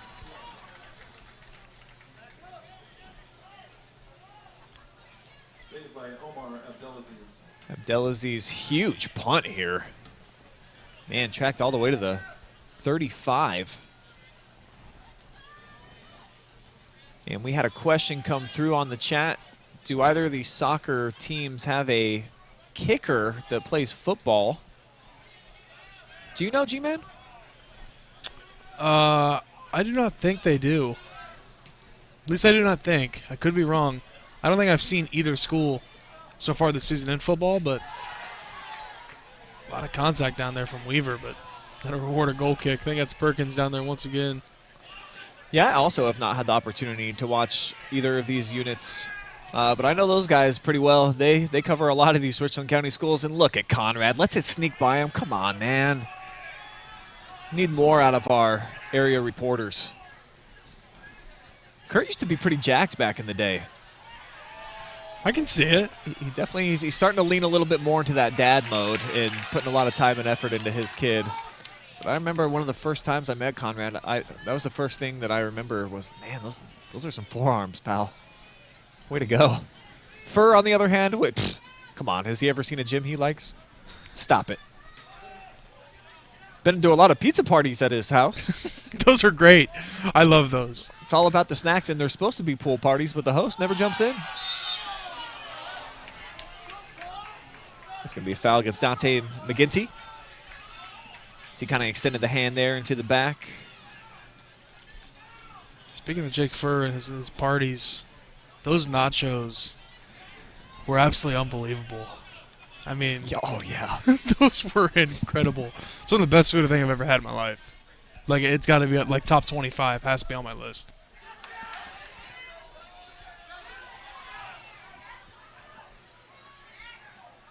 Ball driven in, knocked out of there by Ontario. Man, that was almost a dangerous one. Got a great comment that I just saw come in from our dude Greg Atkinson. He says, trick or treat is in Lexington. Stop handing out yellows like it's candy. Greg, too, actually just texted and let me know that Ontario does not allow athletes to play 2 sports at once. But, hey, there's more treats handed out. Wow, this is a lot of yellows. They got to be running out of them at this point.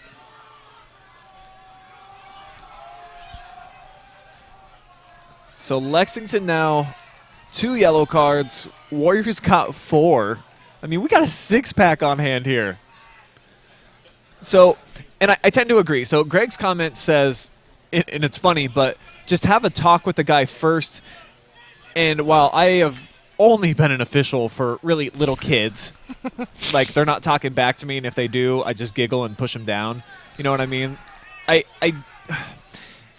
would just like to see them not get their feelings hurt, to be honest. If a player has like one sentence to say to you, as long as it's not vulgar, I'm with Greg. Just talk to the kid and at least give him a warning.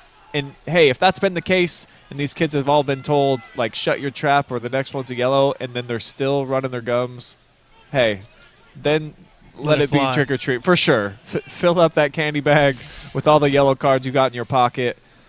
But it definitely drives me nuts, officials in any game, when they want to be kind of the star of the contest, and I'm not saying that's the case here because I don't know what's going down on the field specifically, but anytime there's 6 yellow cards in a match, kind of feels like the officials, they're doing too much. Well, Brian, you talked about candy and, trick or treat. What's the go-to, the best candy like to get, while trick or treating or just in general? Well, for me, I'm picking Reese's every time, and I think the kids on my block that they would tend to agree that when I have the Reese's in there, and hey, I'm one of the cool houses. You want to come down the Parkwood Boulevard on Sunday? That's when we do our trick or treat. We'll have Reese's, Snickers, Kit Kats, all the good stuff. But I'm a peanut butter junkie, G-man. You know that. I sit down and I bury my sorrows in a big jar full, just me and a spoon, and that makes me happy. I mean, until I take my 40th bite and then I'm miserable for a half hour. But that's definitely a shove in the back. So Perkins getting one back, and I don't think Weaver had to sell that one. No, you can tell from up here. A little bit of an extension there from Perkins in the shove. So physical play, Brian, I think it's at an all-time high here tonight. Yeah, no question.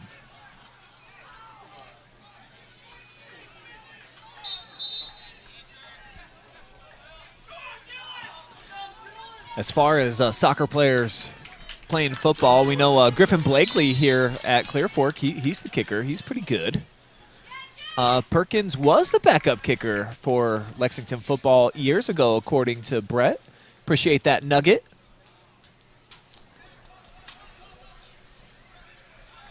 So our viewers, I love that they make us sound smart because they're our ultimate fact check. You can't just Google a lot of things about high school sports, of course. It's not, the big-time MLS or Premier League. So, hey, we really rely on you guys. That's why we're asking for your opinions. And we love the Fan Zone. You are the rock stars of the broadcast. Can the Warriors find their own star here? Try to get an equalizer. Literal. Trying to be that guy. Little space here. Lexington closes it down. Oh, what a ball for Weaver. I don't think he realized how open he was. He says it's tipped. Lines judge agrees.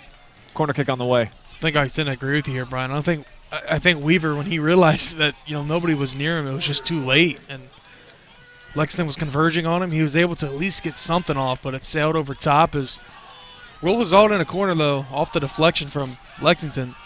So another great chance here for the Warriors, and man, would this be big. Down one here with 16:35 remaining in the second half. The senior James Stewart, he is a specialist at this. Near post, literal, I think got a head on it, but it got ricocheted out of there. And so Depperschmidt able to take a nice carry, get it out of his own box, and it'll be a Lex throw-in on the far side. So no harm on that one.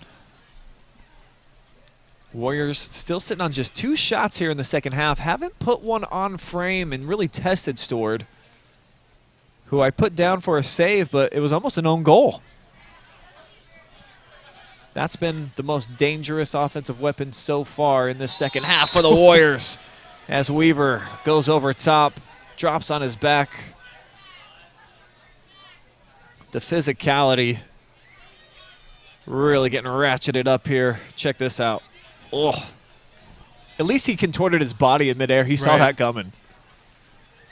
Just 15:30 remaining here in this second half, Brian, and I'm impressed with Ontario. They've been fighting, a man down here for a while, and to keep this at 1-0, it's pretty impressive. Ontario hasn't had that many great looks. This could be an opportunity, but looks like Depperschmidt wasn't able to get really anything on it, and it'll go to play.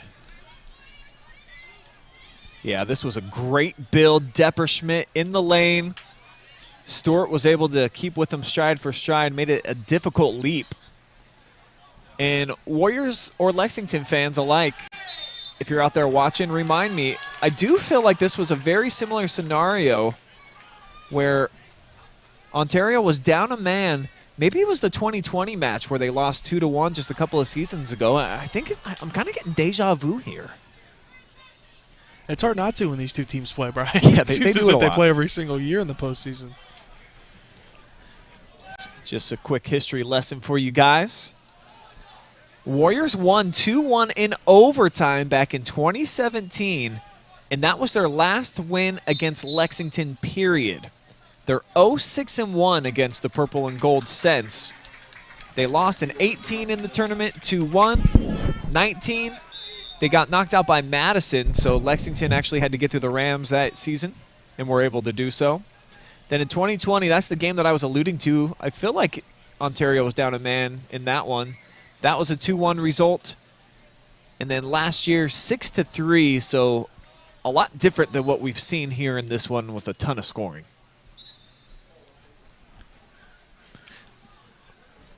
Oh, we've got a poll update from the YouTubes, and it looks like 61% of voters believe that Lexington was going to win. And right now, trending in the right direction. I would say that analytics would favor them way more than a 61% favorite to win the match at this point. And I see that Keith asks if it's cool if he comes by Sunday for trick or treat. Reese's are the best. Hey, I'm going to be out working the corner. We'll have some spooky music playing, and I'm going to have a whole bag of candy. I'll be handing out plenty. So anybody want to come through? I believe our neighborhood trick or treat starts at 5. Usually there's an age limit. I'm not sure how old Keith is, but hey.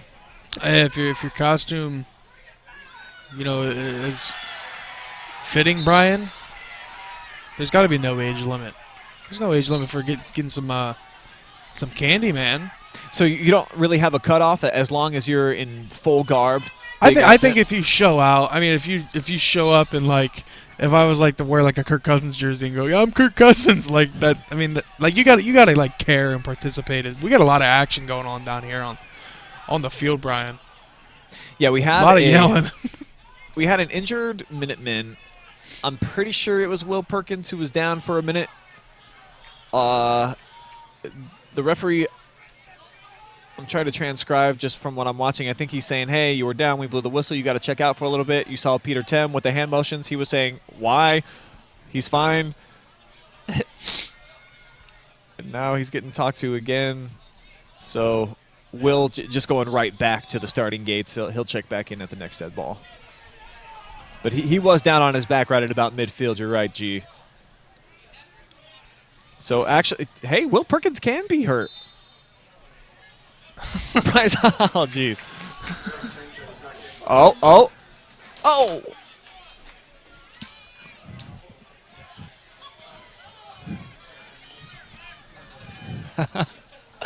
Oh, man. If only you guys could see behind the scenes sometimes. Just almost fell out the window here. Yikes. But hey, we're fine. In the identity of my home. Hey, I at least I think I already gave away the street. It's no big deal.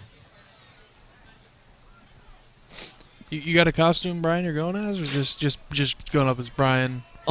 Yeah, I do. Matter of fact, I'm going to expect all of my OH reporters to come through with something for the podcast on Monday. I'd like us all to get dressed up, but I am going to be the Tiger King. Oh, gotcha. Or actually, I think I've seen you do that. No, I haven't done it yet. I just bought it. It just came in the mail this week, but I'm going to be going to the Monday Night Football game, Browns-Bengals, and I'm going to be dressed up as specifically the Bengal King. That's what I'm going with. The wife, Jory, is going to be Carol Baskins, and we've got more yellow cards. I think that's what just happened here. Yeah, you can hear the Lexington fans here riled up. They're upset. Everybody's upset. Well, I'm starting to get upset now, too, man. You know, my blood's boiling just watching. But actually, hey, they look pretty calm out there. Hey, I see a lot of Lex volleyball players in the house. Their season unfortunately came to a close at the round of the district semifinals a few days ago as Weaver able to bring it down to his feet.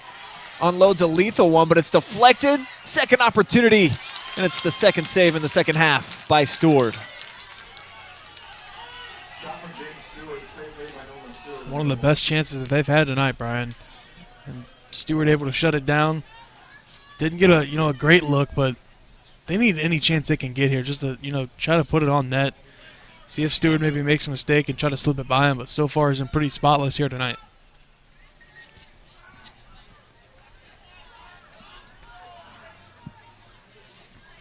Eleven and a half minutes to go here in the match. Winner, of course, moving on to the round of regionals.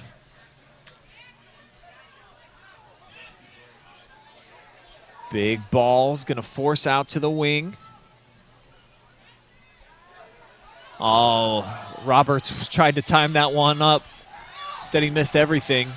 Perkins just hit the deck. And this one slung into the box. Stewart would have needed a rocket to catch up.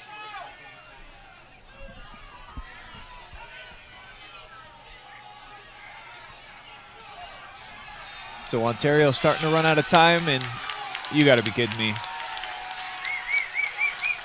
Oh, I thought we were going to get another yellow card. I'm sure you can hear it, Brian, but the chatter here in the stands from Lexington is it's great. Yeah, the porch here at Clear Fork right in front of me. I mean, we're not that far away from them. That one played clean by Abdelaziz. Hasn't had to do much here in this second half.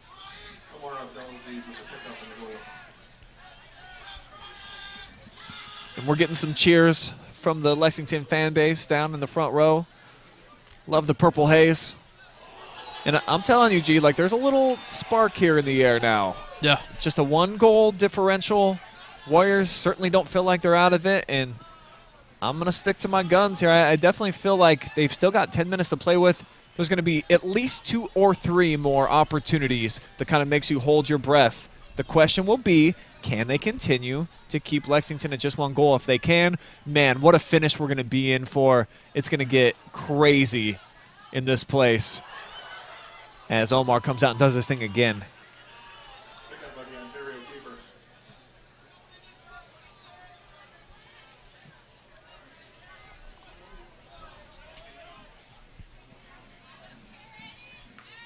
I'm going to keep you guys informed on the time. Just over 9 minutes to go now.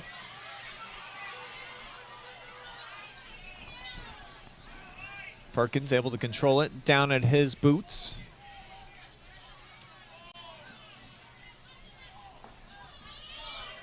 Just a big shot here to the back line, so Lexington will giving up possession, something they don't do a ton of.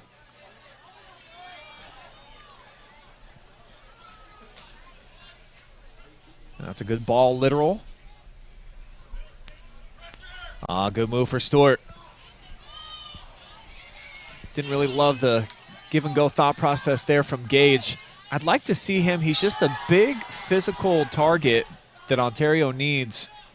Haven't seen him try to go right at defenders just yet here in this match.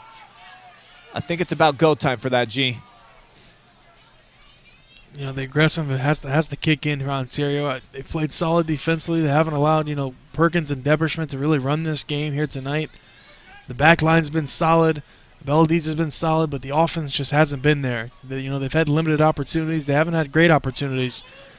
But now, you know, you got to begin to push the panic button. And what a move right there, and great setup for Lex. Oh! Wow, I thought maybe we were going to get an offsides call, but perfectly timing it up is George. And the emotion running high here on the Lexington sideline. They can feel it, man.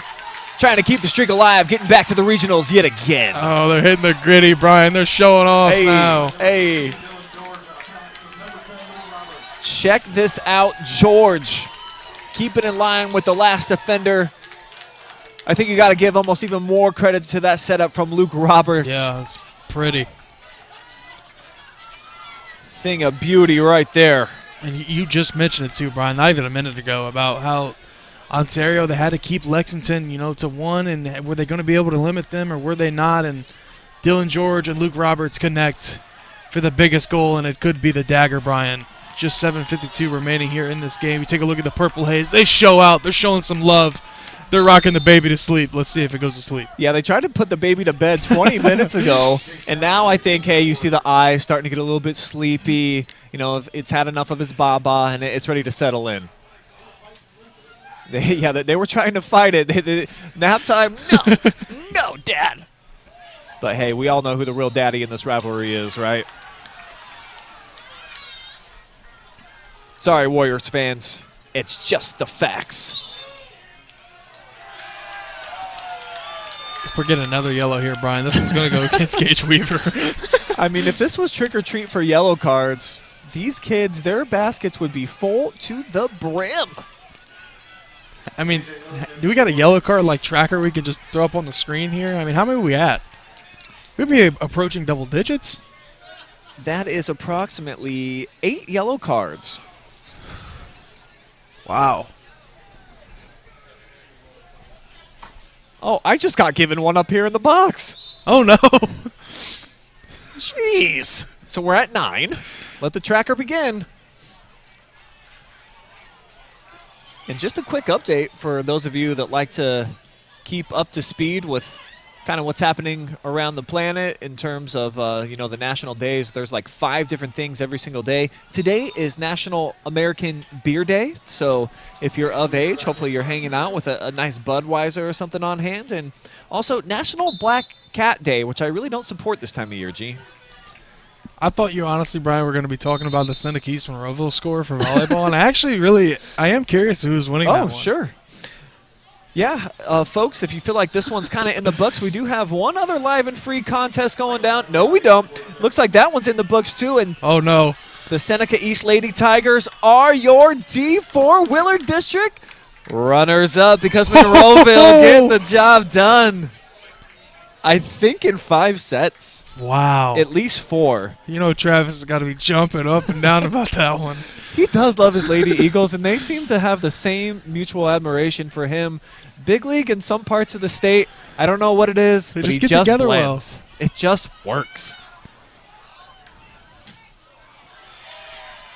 And that's going to work for Ontario to get possession back.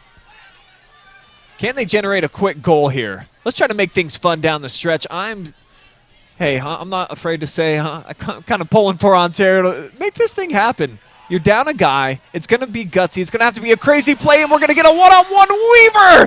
Can't give me my wish. Christmas won't come early. It's a trick, no treats. Wow, and they got the bounce in their favor, Brian, and their best player, Gage Weaver, not able to capitalize there.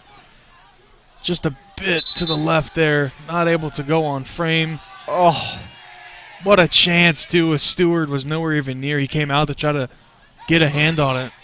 But Weaver played it perfectly, too, just not able to hit the frame. I think throw out some love to Nolan for go ahead and breaking off his back line, because if not, Gage is going to have an additional touch. He can get closer and then really size up the keeper. So by Stewart making that break made it a much more difficult shot. It made him make a choice, sooner than, Weaver probably wanted to make it. He was right on top of him kind of as soon as he turned and not able to get, the best strike on it, and not enough precision from Weaver as this will stay at 2-0, Brian. And that was their chance. Yeah. I think you could start putting the warm up the bus chant running through the student section now if you're Lexington, because for the Minutemen, for Ontario, that's what you had to have. You had to have that quick one and then give yourself another chance down the stretch. I don't know that they're going to get 2 more looks like that. Yeah, and even on that one, they got a massive break. They got a great bounce in their favor. Kind of all their cards are played right there, and still not able to cash in as Ontario stays scoreless. And time now, the panic button we've talked about a couple times on broadcast, Brian. You're smashing it at this point with just 5:17 remaining in the game.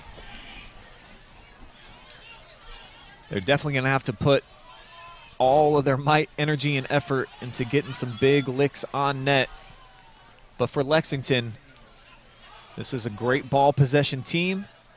And you see all that space. If they really want to, they can bring it back to the defenders, work it through the midfield. As we got a big collision here and a foul issued to Weaver. Weaver looked like he was filling a hole there, Brian, as the linebacker filling the A-gap, and there it is. Another piece of candy is handed out. This one, a red. So literal understanding that the season basically has met its climax. He's done for the career, and he's running around for a lap. Oh, I thought he was going to give out handshakes to the whole team. He had some piece of laundry that he left out there that he had to go snatch up. Maybe he lost a shin guard? I don't know what happened. I think it might have been I believe he wears a captain's patch, Brian. I think it was just fell off. That green band. Gets a love over on the sideline. Coach Lamport trying to ease the pain for Brandon in what in all likelihood is going to be his final match, because with the red card now, even if the Warriors advance, not going to be available for the next one. And the party is on now for Lexington. I got a feeling they're going to get at least one more goal before night's end here, G. Plenty of time, Brian, for either team to strike, but I believe we got the yellow cards now on the screen. They're part of the scoreboard, Brian. And our own Jesse Ryder with maybe the comment of the night. He says, is Oprah Winfrey reffing? You get a yellow card. You get a yellow card. You get a yellow card. Great stuff. Are you supposed to be in Brazil, Jesse? How are you even watching right now? Well, I guess we're live and free all over the globe, right? We got people in the Congo watching. Oh, what a ball. No whistle. I like it, Brian. I like the no whistle. Yeah, it was a physical matchup there with Fulmer. Definitely got a good chunk of the Lexington that player. one, I don't know about that one.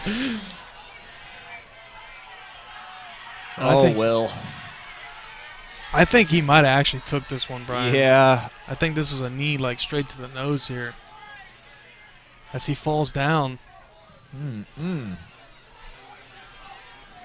But Will. Yeah, he's right back up. For sure. Just rub some of that hair out of your way and you'll be able to see just fine, Will. Tough player.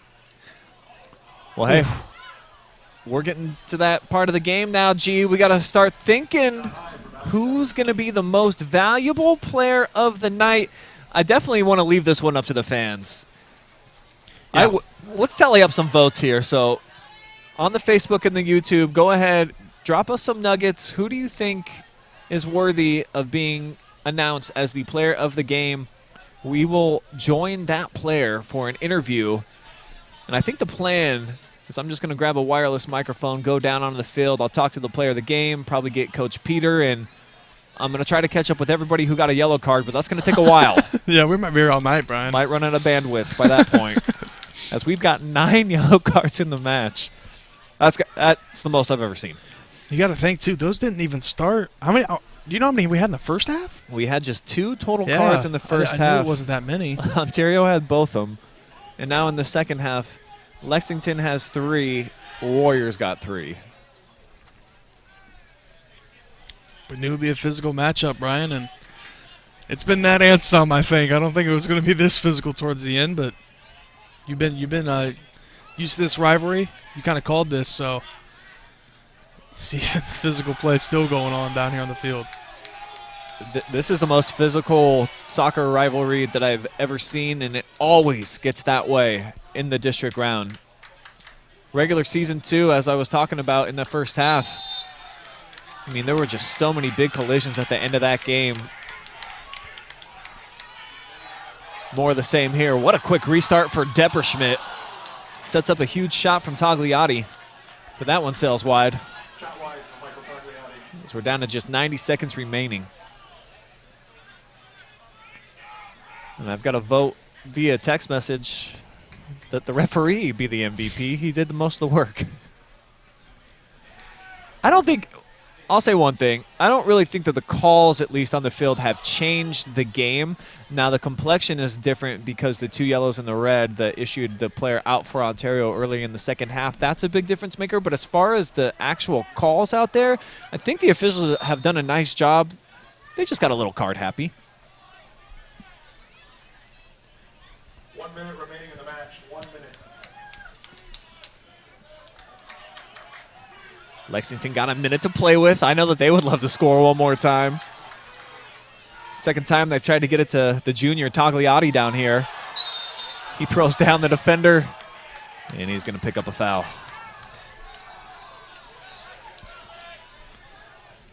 So it'll be Lexington once again, Brian.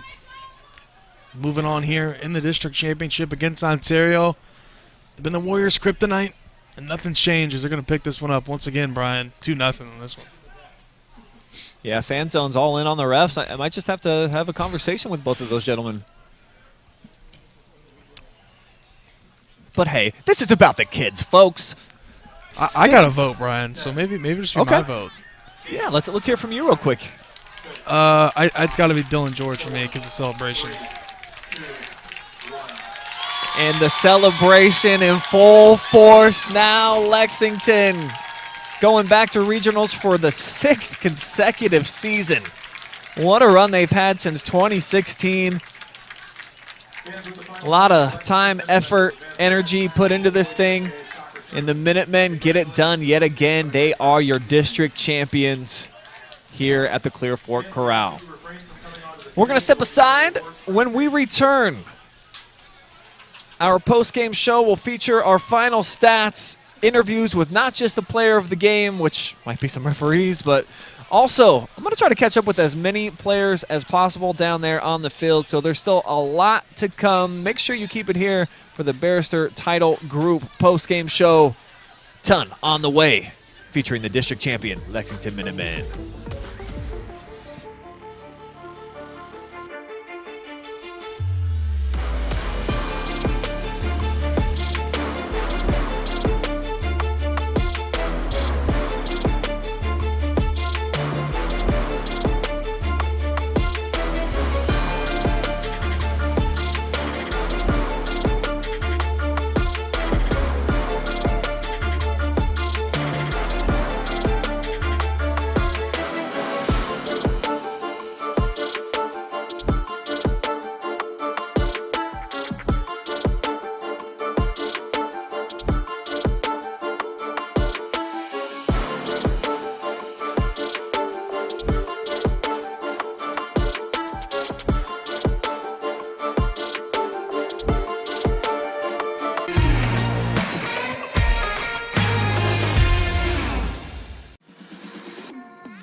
We are a church that gathers together, that builds up and reaches out. It grows together because we're all on a journey of faith. We don't slow down, give up, or rest. We don't stay within these walls. No, we pursue strategic impact in our world, in our communities, and it's not stopping anytime soon. So when we say we're a church that feels like family, we're not being exclusive. We're talking about you. At our church, you aren't just a number. We are for you. We are with you. You are invited to be a part of something bigger, something greater, something eternal, making a difference for the gospel alongside people who are for you. We aren't called to sit on the sidelines. We're called to join together to make Jesus known. Join us at Crossroads Church. Please visit us at crossroadswire.com for service times and locations.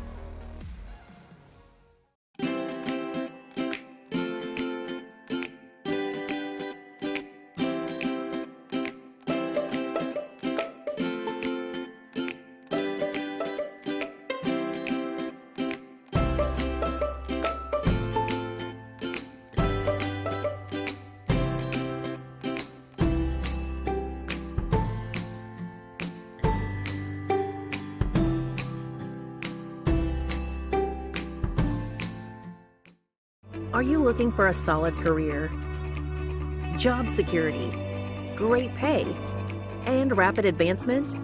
An important role with a global leader that invests in state-of-the-art technology, develops world-class solutions, and is committed to a cleaner tomorrow?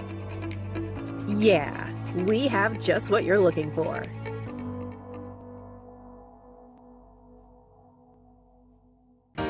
Welcome to Richland County's first artificial intelligence ATM. And if you car dance to the song you're listening to now, I will give you $50. See, that's something an ATM can never do. Oh my gosh, are you serious? Oh, we're serious. Gosh, that's awesome. Thank you. Thank you. We hope your day is a little bit better today. Yes, thank you. Take a look at all the action from Friday night football right here in North Central Ohio with great analysis, highlights, coach interviews, and so much more every single Friday night right here on the OH Report.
Welcome back here to Clear Fork High School, where Lexington 2-0 winners over rival Ontario here in the district title game. Lexington has dominated this 2 you know, these matchups, and once again, they get it done. You know, the game was very physical. You know, yellow cards were at a premium here tonight, but Dylan George and company, Alex Depperschmidt, once again walking up there to get another medal for his trophy case in Lexington.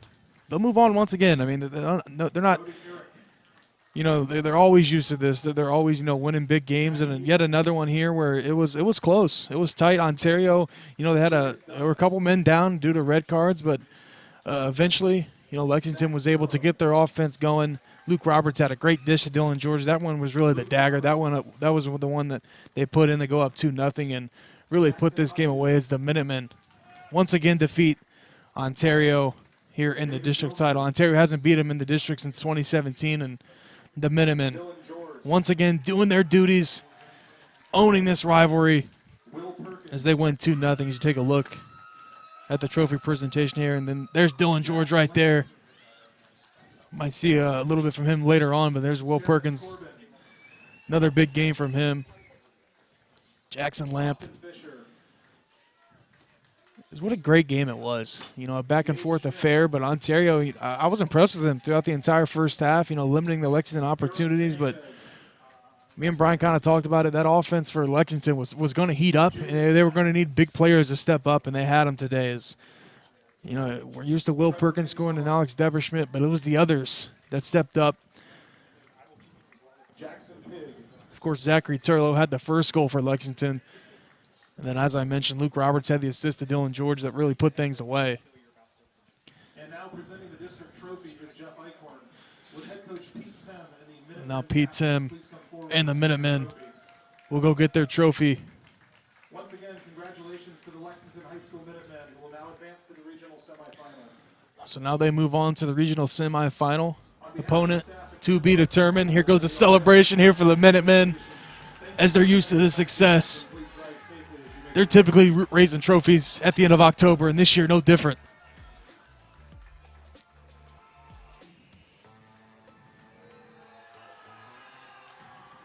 Gonna go celebrate with the Purple Haze. Made the drive over the student section. They're going wild. They brought it all night. They brought the juice. What a phenomenal night here for Lexington. They're used to winning. It comes at no premium, and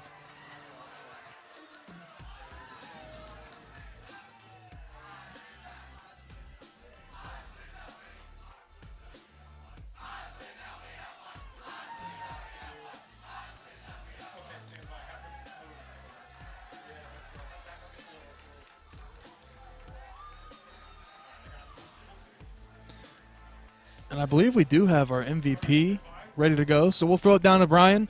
He's with Dylan George.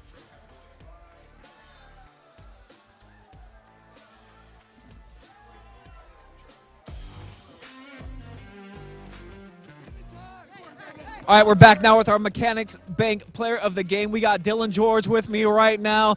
Hey, big goal for you in the second half, but break that down for me first and what that meant to the team. Well, Luker played a great ball to me. Just one-time finish in the back of the net. Obviously, the celebration is on down here with you and your boys. 6 straight district titles for the Lexington Minutemen program. How cool is it to be part of the purple and gold and everything you guys are accomplishing? It feels amazing. To leave our legacy and to keep going is just what a journey for us. It's amazing. Very physical match in that second half. How would you describe that to me? Very chippy. The parents and the students really got involved and gave us a lot of energy and helped us throughout the game. So when these two teams get together, there's a little bit added emphasis, of course, on a victory. Does this one feel about the best that it has all season in a win? Yeah, probably. Just to win that 5th straight district title feels amazing. Yeah, so you're moving on to the regionals again. I mean, well, what's the expectation for this club? To keep going. We don't stop. All right, Dylan George, Mechanics Bank MVP, has got to go take a photo, and then I'm going to catch up with a bunch more kids down here. But first, take a look at the Purple Haze, baby!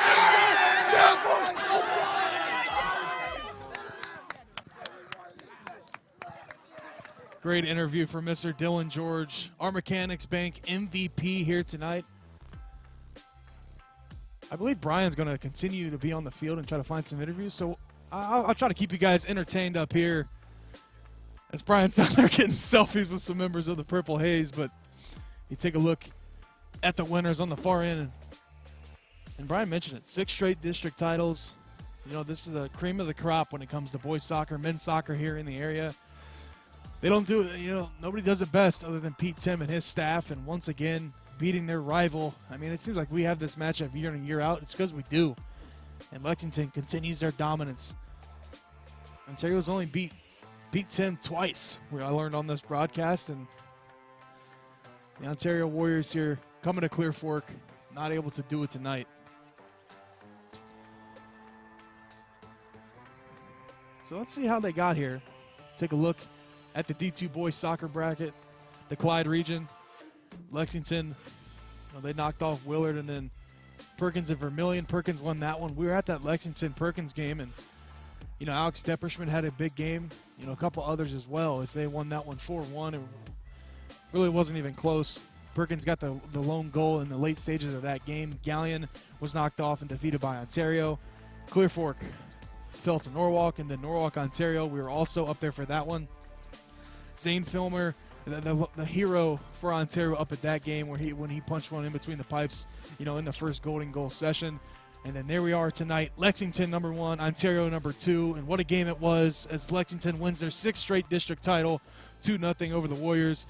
And let's see how they did it. Let's take a look at those final stats brought to you by Barrister Title Group. Lexington 12 shots, 8 shots on goal, 0 offside, 60 possession percentage, 7 corner kicks, 3 saves, 3 cards, 10 fouls. For Ontario, 6 shots, 3 on goal, 40% possession percentage, 1 corner, 8 saves, and 6 cards, and 6 fouls.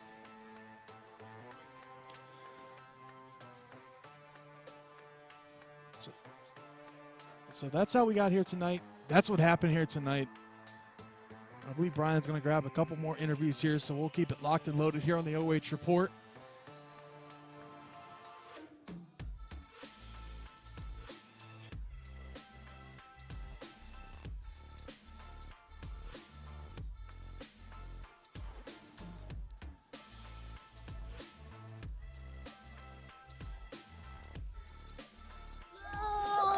All right, guys, we got a bunch of players in here now. Brody, Eric, along with a couple other defenders here. So just, hey, this was an awesome match for you guys, obviously, Terrence.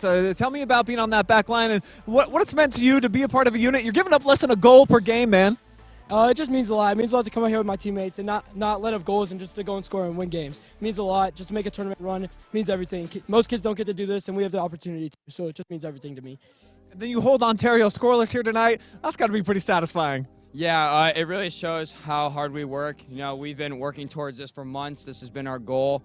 We've been saying seniors aren't done yet. We don't want to see them go home yet. So, and we're going to bring the same intensity against Shawnee next week. So. We don't know if we're playing them yet, but probably. That's the expectation. So coming into the season, you guys feel like you were going to be moving on to the regionals again? Is that just always the standard here? Oh, yeah, it is. We didn't want to be the team not to do it, obviously. So we just worked hard all season, expected to be there like normal, so yeah. All right, Terrence Corbin, Brody, Eric, thank you guys for the time. Get splashed. All right, we're going to see who else we can find out here. Looks like Dylan getting a conversation. Where's Coach Peter?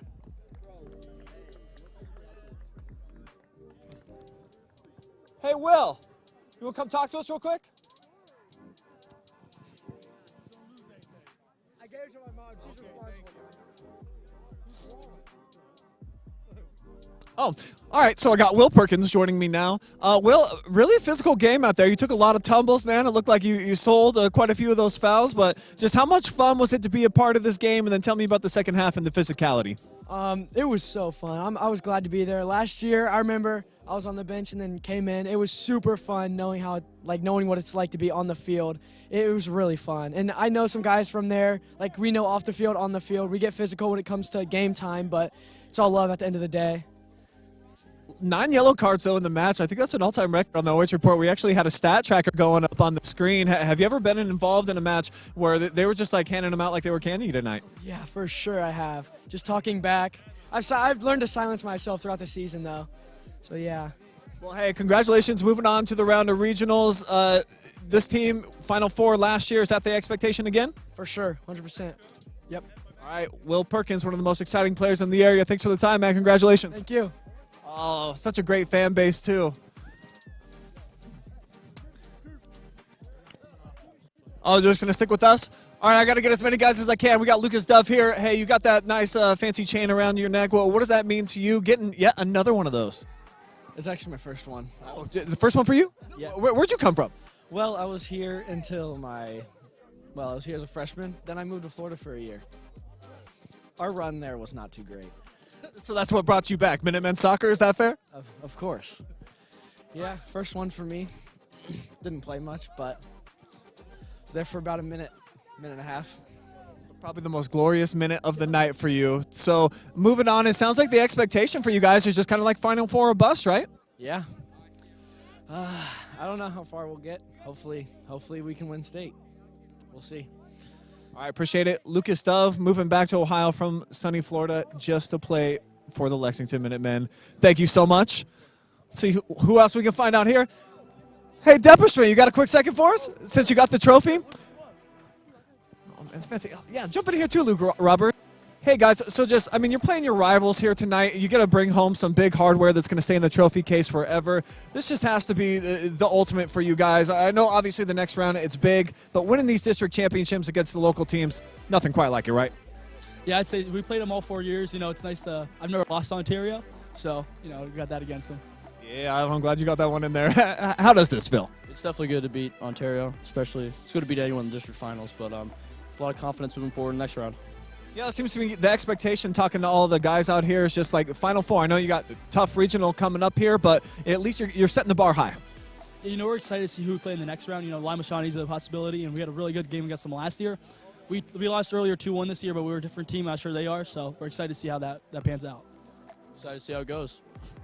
All right, we'll let you guys keep the celebration going. Where are you running off with the trophy? I don't even know. Just everywhere. Everyone wants something, so we got to figure it out. All right, keep it up. Luke Roberts, Alex Depperschmidt. Anybody else want to jump on here? Turlo? Yeah, you scored a big goal tonight. You break it down for me? Obviously, you gave 1-0 advantage for the squad. What do you think that did in terms of just like lifting up the spirits when it ended that scoreless draw? It kind of gave us a lot of momentum to go with, and they were kind of chasing the game at that point, so we were able to pull away a bit. It got a little bit chippy, and we were able to just keep calm and put it away from there. Yeah, give me a few more details about what was really going on with all the yellow confrontations? That's really what it was. Just a lot of talking. There was a lot of, he gave a couple for dissent, so it was just about keeping our heads for us. So. Was there anything like PG or PG-13 that was said that was pretty creative that you can share with us? Nothing that I heard, but I don't think there's anything I can share. So. All right, so moving on, the expectation for you guys, it sounds like just eyeballing getting to another Final Four, right? So we've got to go to Lima Senior, so that's going to be a long bus ride for us, and it's going to be a short bus ride for whoever we're playing. So we just got to come out and play like we did today and hopefully get another one. All right, congratulations, man. Continue the celebration. Anybody else? Hey, come mob them.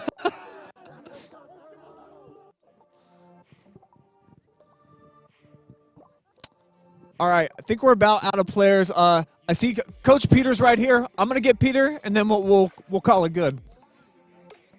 Hey, actually, real quick, Coach Pete, we're live down here. We're gonna wrap it up with you and your beautiful daughter right here. Just a lot of smiles around out here. You guys are having a great time. How satisfying is this? Oh, it's great. I mean, this is come out and win, and obviously that's why we sign up. That's why we're here, play the game and do what we need to do. And the boys battled. They just played a hell of a game, and they did what they had to do, and, you know, finally take home another one. So. Yeah, you clearly, I mean, you got this group believing in themselves big time. Everybody that I talked to is just like, I mean, we're going to regionals, but that's not the limit for us. Right, for sure. I mean, as long as we're focused and we do what we need to do, one game at a time, and we'll just keep it rolling. I mean, these boys have all been here. They know what we're doing, and so we just got to play. Just play the game, play our game, and put the ball in the net. We'll be all right. So. And then you've definitely done it a lot, man, 11 seasons, and you seem to be getting to the regionals. What do you think that you've learned from your time that you can take in that's of value deeper into the playoffs here? I think the biggest thing is just how we focus and prepare for the games. Just make sure, you know, we're doing what we need to do. The boys are taking care of themselves and the injuries and all those things. And, you know, you got to take it one day at a time, 1 minute at a time, and then you get to the game and just play the game and see what happens. So it's all good. The soccer Bill Belichick of North Central Ohio got the hoodie game going strong. Peter Tem and his family, hey, congratulations, man. Moving on to the round of regionals, we're going to move along with them, of course. And we're going to throw it back up to G-Man. He's going to close things out. Thank you, Brian Skowronski. Great interviews with, I feel like, the entire Lexington Minutemen roster. And, of course, head coach Peter Tim has been getting it done here at Lexington for a long time. But I can't confirm that Lima Shawnee will be the opponent that Lexington will be playing. They did end up beating St. Mary's Memorial 5-1. So it'll be Lexington-Lima. And Lexington fell to them earlier this season 1-2. But that's it here from Clear Fork. We're going to wrap things up. I want to give, of course, some shout-outs here, especially to our generous sponsors. This would not be possible without you. Barrister Title Company, Lacey Construction, Mechanics Bank, Sutton Bank, Crossroads Church, Charter Next Gen, and, of course, North Central College. Thank you, Mr. Brian, for joining me on the call. Adam, of course, doing everything. Storm on the field, running camera. But that's it here from the OH Report as we close out a Lexington District title in style. Saturday, we'll be back here, I believe. We'll be at Lexington for Lexington versus Ontario for ladies soccer. So if you enjoy the soccer coverage, keep it locked and loaded on the OH Report. But for right now, we'll see you tomorrow night on Friday Night Football.